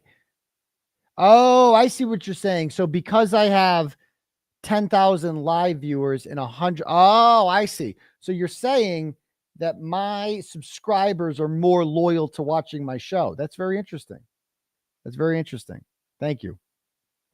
All right, next up. Courtney sends $25 and goes, as a Black woman living in Washington, D.C., and someone who used to support BLM, I have often thought about why the protesting and rioting in Massachusetts isn't more aggressive. This case has literally consumed me for 2 years due to your coverage. Daily thoughts and prayers for you both. Never quit. And Brennan is weak as fuck. Yeah, you know, this is like a lot.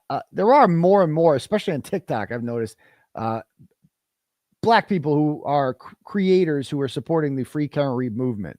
It was kind of a white movement. Like there was not a lot of diversity, let's be honest, in the Free Karen Reed movement or the anti-Karen Reed movement. Like everyone on both sides was white, which is another reason why I think a lot of people, the powers that be, aren't interested in it. Like nobody wants to get in a feud between two groups of white people.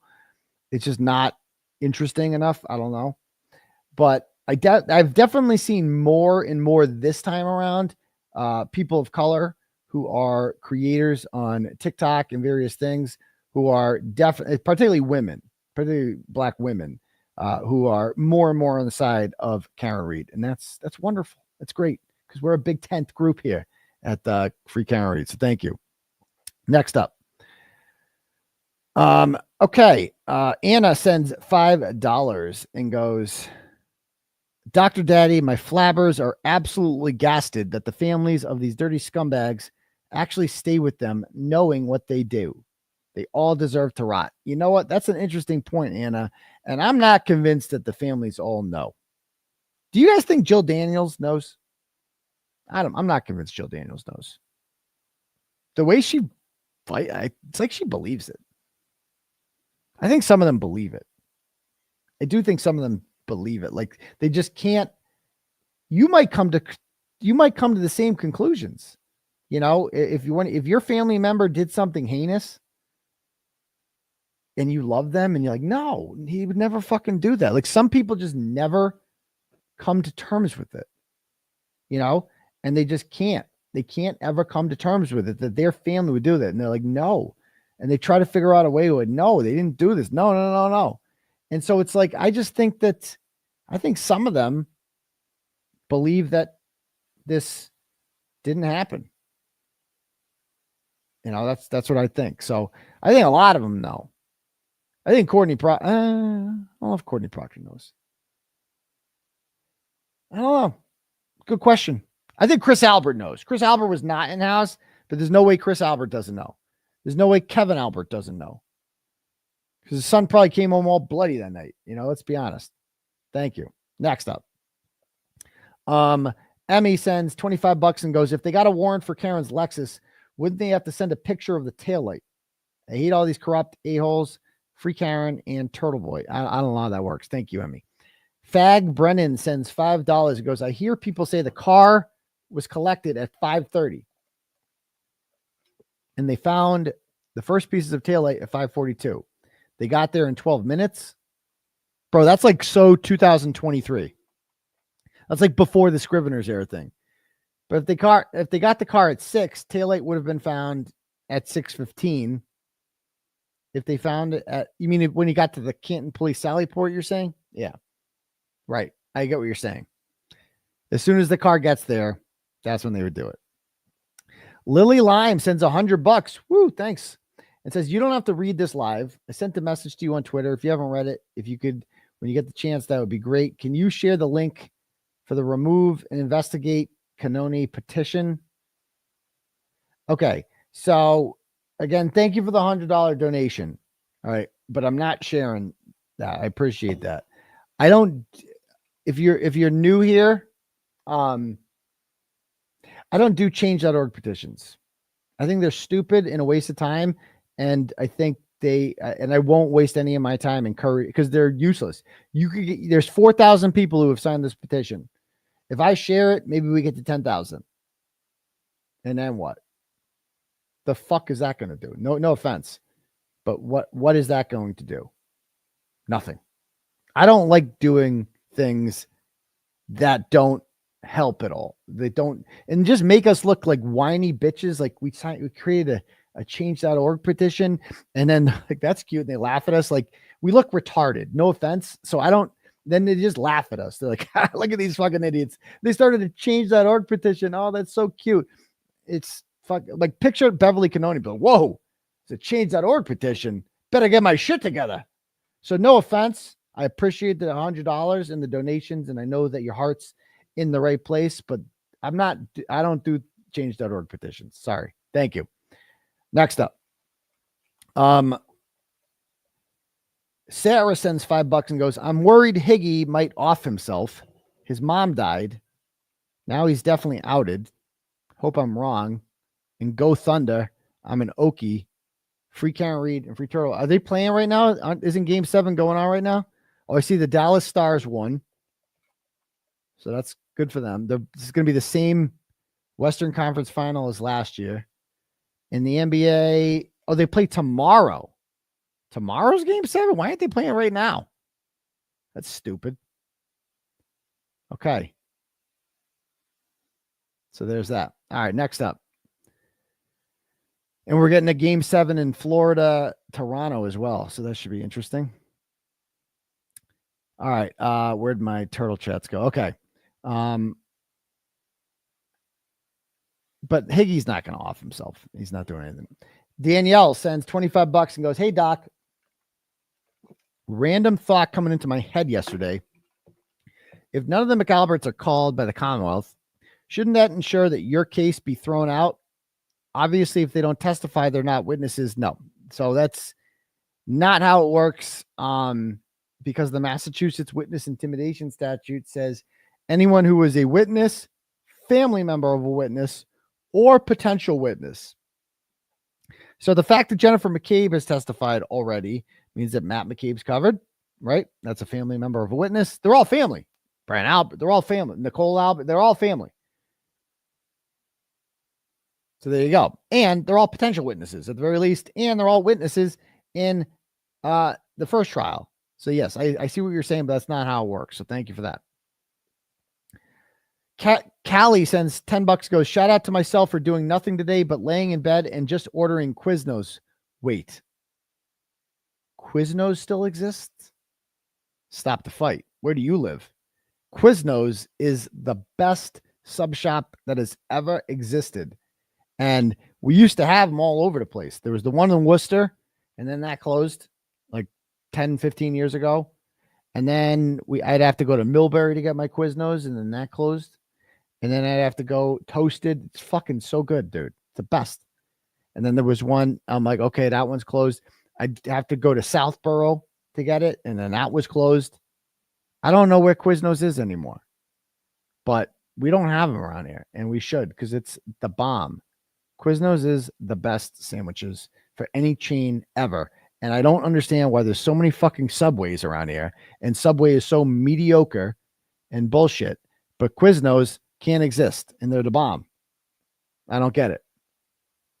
Anyway, back to this. So all you people in other states, I see, Washington, California, you guys all have Quiznos. Well, fuck yourself. I'm jealous. We don't have them here. We used to have them in Massachusetts. They all went out of business for some reason. People up here can't have nice things. We can't have Quiznos. Friendlies. Like Friendlies was invented in Massachusetts. They're all fucking disappearing. Friendlies is the bomb. The service takes forever, but it's all gone. So there's that. All right, next up. David sends $10 and says, Lily G fucked up. Okay. Stuart sends $5 and goes, why does Auntie Deb always look so tired during his streams? I don't know. You'd have to ask him. Rosaline sends $10, goes, we support you, Dr. Turtleboy, whether you a pink, purple, or a normal color. Can someone give Bev a stipulation that she should not show her facial expressions and her size or preventing jurors from hearing testimony? Are they? Any truth that the jury sent a note asking the judge to stop sustaining objections during cross so they can hear the witness's answer? No. There is absolutely no truth to that whatsoever. If you believed for a single second that happened, then shame on you. Please. I mean, seriously, just no, absolutely not. So that's not what happened at all. Okay, cool. Thanks. Pat sends $25 and goes, John DePetro sits down when he goes pee-pee. 100%, no doubt about it. Yeah, well, you don't get anything on the toilet seat if that happens, so I guess it's a good thing. Eileen sends $10 and goes, I hate the prosecution. I hate Bitch Bev. My question is, no matter what Bitch Bev has done and said, is any of it actually illegal? No. If so, can anyone do anything about it during the trial? So here's what you can do about Judge Bev. Absolutely fuck all. Nothing. There's nothing you can do. There's nothing. Judge Bev is like this because she knows there's nothing you can do. There's nothing. She's not elected. The process of removing her will never happen in a million fucking years. So just get it out of your heads that anything is going to happen with Auntie Bev. Nothing. Get it out of your heads that there's going to be some sort of, repercussions for this or professional, bad thing. No, nothing. Here's what's going to happen with Auntie Bev. Because a lot of you guys aren't from Massachusetts. You don't understand how it works. When this ends, Auntie Bev is going to get a promotion. And then she's going to get a raise. And then she's going to get a bigger pension. And she's going to retire in a much bigger fucking house than you live in. That's not what I think is going to happen. That is what is going to happen. And let me explain something to you. There is nothing you can do about it. Nothing. The change.org petitions aren't going to work. Calling your state legislature is going to work. Protesting's not going to work. There is nothing you can do about it. It's depressing. It sucks. But just get it through your thick heads that no matter how upset you are about this, you're just going to be more upset. So stop getting upset. There's nothing you can do about it. I understand it's frustrating, but there's nothing you can do. There's fuck all you. The only solution, and I'm not recommending this at all, to be very clear, right? Like what the founding fathers would have done, they just would have burned shit. Now, I wouldn't do that if I was you, because that's a big fucking risk. Because if you start a revolution and it fails, you get hung. That's called treason. You can't do that. So the only solution is just you have to fucking go Sam Adams on their asses. And I ain't doing that. I'm not going Sam Adams for this shit. Right? So that's it. There's nothing you can do. So stop thinking there's anything you can do. There's nothing you can do. It's like being mad at the refs. Oh, maybe if we're mad at the refs, maybe they'll change it. No, there's nothing you can do. So I'm glad. I just want to get that through you guys' heads. No matter how mad you are, how unfair she is, how wrong this is, it doesn't fucking matter. She can do anything she wants, and there's fuck all you can do. So there's that. Sorry to be the bearer of bad news, but that's how it works. Okay, next up. $10 from Lisa says, KP out in the streets of TikTok talking smack about you. Check out TikTok lives if you want, and you'll find anti-Karens. I check out TikTok, and I don't see any anti-Karens. Emily sends $5 and goes, who do you think was the worst witness for the Commonwealth so far? Bukaki, Jen, or the medical examiner? Probably Bukaki. Just his arrogant attitude with his fucking elbow up there. It's just, it is what it is. Okay. Next up. The Albert Family Rock sends $10 and goes, merch idea. Go to Stop and Shop and pick up a bunch of official Canton evidence bags. There you go. Fat Boy Higgins did it, sends $5, goes, I feel indictments are coming soon for all the McAlberts, but I just know Higgins did it. Higgins lies really bad. I'll tell you one thing. The difference between this trial and last trial is Higgins has been seen in a much more dastardly light by the jury, right? The benefit, and this is one thing you might want to think about not calling Higgins. If you're the defense, think of what the jury thinks of Brian Higgins right now. He's fine. He's trying to fuck John O'Keefe's girlfriend. He's weird. He's got no game. He's, what else is Higgins? He's just he gets really drunk on Jameson and Ginger and has to be held back by Chris Albert at the bar. He's yelling at John O'Keefe on video. And then the mofo leaves the party and goes to the police station, and he's going into like 3 cars, like doing what? The fuck's he doing? He's just look. And then there's the way he looks. He's fat and like broad shouldered and just wearing a hoodie out. Like, you know what I mean? There's a stigma that comes along with the hoodie. And it's like, he just looks like a thug. And that's the picture that the jury has right now of Brian Higgins. Because they didn't, they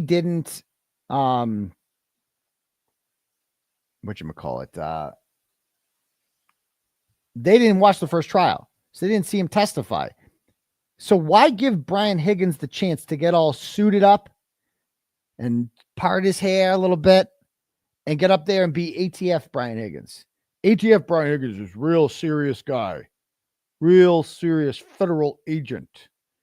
And does that, why let the jury see that side of Brian Higgins? Wouldn't you rather have them seeing like security cam Brian Higgins? Like, he looks shady as fuck. You don't want decorated dude Brian Higgins up there.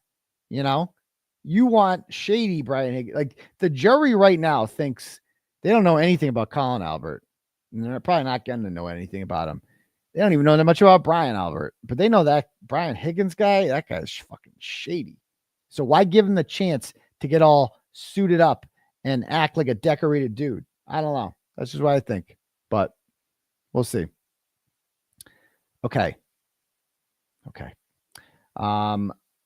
Let's see. Fat Boy Higgins sends $5 and goes, I feel the indictments are coming soon. That's cute. For all the McAlberts, but oh no, okay, yeah, I read that. Higgins did it. Higgins lied really bad. Nancy sends $10 and goes, I wish I could do more on it, but on a fixed income, never say that. The state police and Canton police and prosecution will do anything to jail the both of you. I believe the corruption is real, but I don't know if that will be exposed. We've already exposed it. We are behind both of you. Thank you, Nancy. Melissa sends $10 and says, per Melanie Little, a court officer was sworn in by BC, Beverly Canoni, to report a note from the jury asking to stop sustaining so many objections and let the witnesses answer defense questions. Is that true? Melanie Little said that? I didn't hear her say that, but that is completely untrue. So I found out that the court officer who was sworn in, right? What happened was during the sidebars, there's one juror who's like, he's probably like late 20s. He sits in the front and he's next to this other woman and the two of them goof around a lot. Like they kind of have this like, will they or won't they? Are they a thing? Are they not a thing? Vibe to them. And they fucking joke around a lot. Like they're kidding. Like it's weird. They come in. I've seen them come in and they're like playing grab. Like it's weird. And apparently during the sidebars, again, I haven't been in 2 weeks, but reporters in there are telling me during the sidebars, they talk a lot and they fuck around a lot. And so the court officer got sworn in because he wanted to put it on the record, I guess, that he's asked them to stop. So they're not like talking about the case or doing anything like that. They're just acting immature. So there's two jurors that are acting immature. And I guess that's what this is about. So it's not the big scandal, I think, that a lot of people have been led to believe. That's what I've been told, again, by reporters in the courtroom who I trust. So that based on their witnesses. So I got to tell it like it is. You know, I didn't hear anything about any notes passed to the judge. Some people have said that, but I don't know. Maybe it's true. I don't fucking know. All right, next up. Yvette and Michael Pepper sends $25 and says, Dear Dr. Daddy, we are mad from Texas. We just want AJ to say to Proctor, you had the murder weapon and no pictures. Keep on keeping on. We love your bravery in the face of corruption, Michael and Yvette. Well, thank you, Michael and Yvette. Kelly sends $5 and says, Dr. Uncle Turtle Daddy is one of my heroes. He is my inside thoughts and out loud and has the biggest balls to continue what he does. Thank you, Master. You don't have to call me Master. That's getting a little weird, but I appreciate that, Kelly. Michelle sends $10, goes, thank you for all you do, shedding light on the truth. You have us in Eastern Washington, free Karen Reed believers. All right. Eastern Washington. It's Brian Koberger territory. So thank you very much. Resistant to Silence. Is this the same? The group, the online group says, congrats to journalism. Also, truth always comes out. Well, thank you very much. Okay. $50 from Alicia. Kind of a long one here. Since $20 from Alicia says, I was also set up by the fake victim and her protector, Brian Tully. After meeting her once, helping her with gas money, she said she had thoughts of killing herself and the children. I will be a witness for you. How she diabolically sets people up. Email me weeks after the setup. Fake victim pretended to be me to a girl, Shelby, she thought was pregnant with Frank's kid. I still have the messages. I was threatened several X after. Stay far away from her. I was planning on it. Anyone that says to someone, I'm going to murder you and I'm going to murder your children would have been arrested and wouldn't even have custody of her children, but she still does all corruption. Well, thank you, Alicia. And I understand the fake victim has left a lot of, I'm not her first victim. Let's just put it that way. Thank you. Okay. Emily sends $10 and goes, do you expect to get the discovery of Krusty's phone soon? I highly doubt that. They're probably going to be like, there are no communications between them. Also, why isn't the Commonwealth calling Tully? Is there something you know that we don't? Why would they? What's Tully going to say? How's Tully going to help the case? That's why they're not calling him. Jennifer sends $10 and has no comment. Thank you. Marcy sends $5 and says the McAlberts bring the fake victim to court because they are supposedly friends and needed her support. I bet they were nowhere to be found in court Friday to support her. Take note, KP, the McAlberts use people to fit their narrative. You think KP gives a shit about that? She doesn't even need, she's using them as much as they're using her because it's all me. They just all want to get me. Thank you. Tyler sends $5 and goes, please hook up with Joe Neerman at Good Logic. I'm sure he would love to have you on his show sometimes. Okay, thanks. The Grumpy Bear sends $10, goes, Dr. Turtleboy and Free Karen Reed, happy 26th anniversary to Sherry Berry 79. Happy anniversary. Beth sends $100 and says, I want to come to Canton for a visit.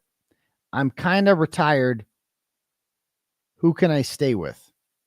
I can't help you with that one, dear. I can't help you with that. I am not an Airbnb, but you can stay with whoever you want. Thank you. $5 from Lola the Good Dog says, Dr. Turtleboy, you made the AI trial babies again this week, along with Peter, from Lawyer, Yes, I've seen that. I love the AI trial babies. Rojo sends 25 and goes, Turtleboy, have we ever seen a photo of John's phone? Curious as to the condition of it. If it was checked for trace evidence, DNA, etc., it would be pretty common to do this in a murder investigation, even for one found in the elements. You're amazing, by the way. Thank you, but to my knowledge, they haven't done that. Thank you. Tyler sends $5 and says, what will it take to declare Trooper Proctor as a hostile witness when the Commonwealth doesn't call him and the defense is forced to call him on direct? I am the wrong person to ask that to, Tyler. I would ask Mark Betterow or Peter Tragos or one of those people because I know dick all about that. So I'd like to know the answer myself. We have here from Jay Logan sends $20 and says, good doctor, Spanky is married. His wife is Kimberly Anesi. SJC appointed her to assistant clerk magistrate in the Roxbury Division, BMC, in August of 2024. She's also a lawyer, and her salary is in the $130,000 range. My research started. Okay, thank you. Sandra sends $25 and goes, sometimes I think Bev gives Hank all she wants, so he doesn't throw a tantrum, but she knows he doesn't have a case, so there's no danger of Karen being convicted and appealing all of Bev's unfair rulings. It's a good point. Good point. Leo's therapy cat sends $6 and goes, Annie Dukin also falsified her academic records. Someone needs to verify what is real from Man Shannon. You saw that guy. That guy ain't going to be a good witness. Man Shannon, he ain't going to be good. So thank you. Sandra sends $25 and goes, even though it's insanely unfair, having the Shannon dude go up against Arca is such an obvious advantage to the defense. It's like a toddler going up against an astronaut.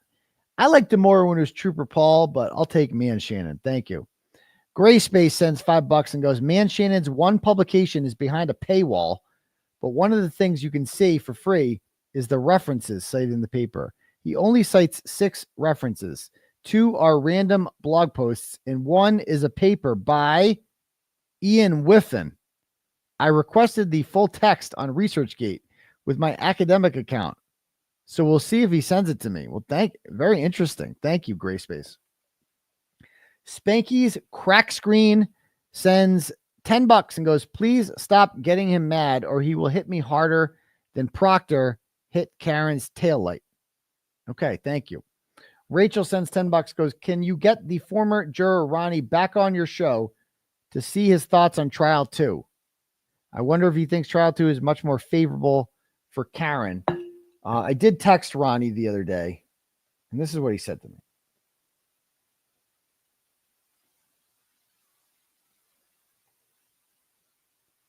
He goes, it is surreal seeing things from the outside, but I still believe there is reasonable doubt and that the outcome will be the same with the new jury. So outcome would be, I don't know what that means, but that's his thoughts on it. Okay. Kristen sends $25 and goes, I watched before and during the first trial, frustrated with all the sustained sidebars and motions heard denied outside the jury presence. What are they actually digesting versus what we seen and know behind the scenes? Any truth to the rumors that the jurors complained about Bev's bias? No, I have no evidence of that. Thank you. Mandy sends $25 and goes, can you please get Sean Ellis on the live? I've messaged him before, but I haven't heard back from him. So gave it a shot. Thanks. Tammy sends $10, goes, sorry if this has been asked before. When Karen is found not guilty, will she possibly still have a DUI charge? No, she will not. Thank you, Tammy. A few more to read here. Holy shit. Mandy, no, I already heard that one. Dolly Knott sends $10, goes, please tell me I can buy that shirt. I need it. You can't, you can make it yourself, but I can't sell these because of copyright. Thank you. Mr. Burt Wayne sends $5 and says, I bet Alessi smells amazing. I bet he does too. Thank you. The Russian Cyber Truck sends $5 and goes, so the medical examiner explains how she was informed John went inside the house or altercation at a party and why is being objected and Hank strike it. Pretty please play Brother Counsel live retrial day 16 at 4:59:15. So I'm not going to replay that now, but you can watch it later. Thank you. The Turtle sends $7 and says, in 2020, my little cousin was killed in a drunk driving accident on 95. Sorry to hear that.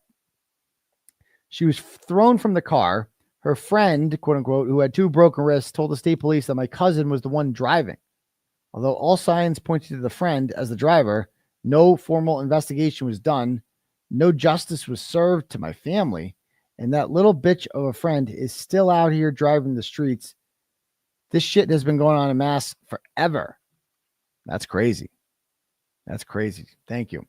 Tiffany sends $10 and goes, would I get in trouble if I stand outside the courthouse and sell cherry snow cones in red solo cups with evidence written on the side? Yes, you would. Oh, just kidding.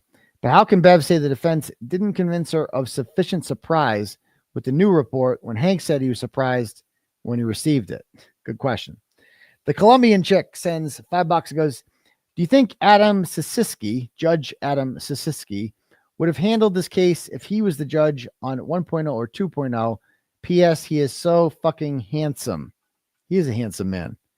Oh, he would have handled a lot better than Bev. So thank you. Amber sends 25 and goes, I am flying in to support Karen Reed and would like to support you too.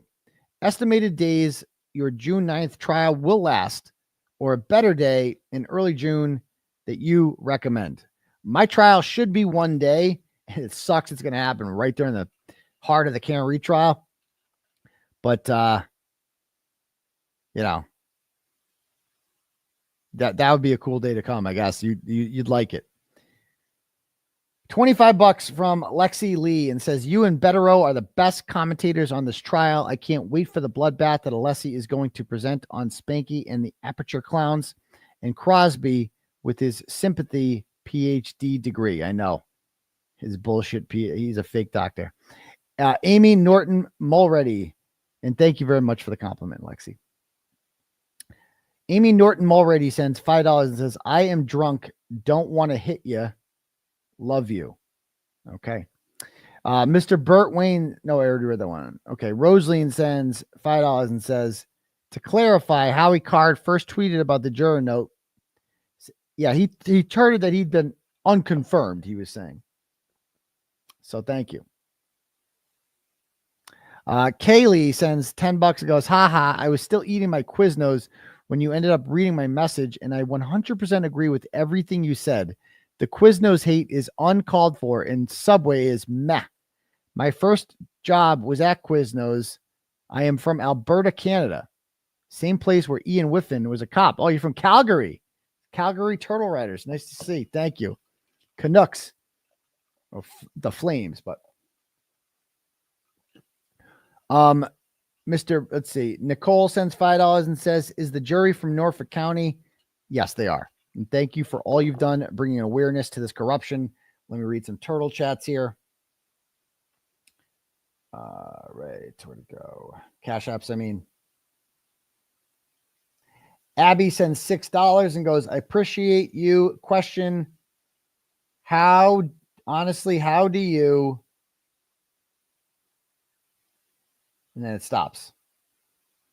Okay, thank you. It just stops. It just says, how do you? Okay, thank you, Mariah. Christine sends $10 and goes, thank you for everything you do. Free Karen Reed. Well, thank you. You're welcome. Abby sends $6 and goes, is Howie's tweet about the jury note true? First time hearing about it. I have no reason to believe. I've heard the opposite. Christine sends $5 and goes, thank you for all you do from Fort Lauderdale. Free Karen Reed. Thank you. Laura sends $25 and goes, great work in journalism. Thank you and good luck. Well, thank you, Laura. Sarah sends $5 and goes, your view on jail is spot on. Hell on earth. Tell me about it. Thank you. Okay. Montina sends $5 and goes, you should do I already read that. Okay, cool. All right. Well, it's been real. Anybody else got anything to say in the chat? It's been a good show. Trial on Monday. Should be. I don't see why there'd be a day off.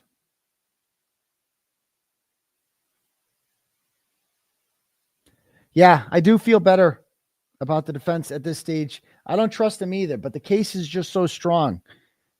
You know, they're going to win this in spite of them.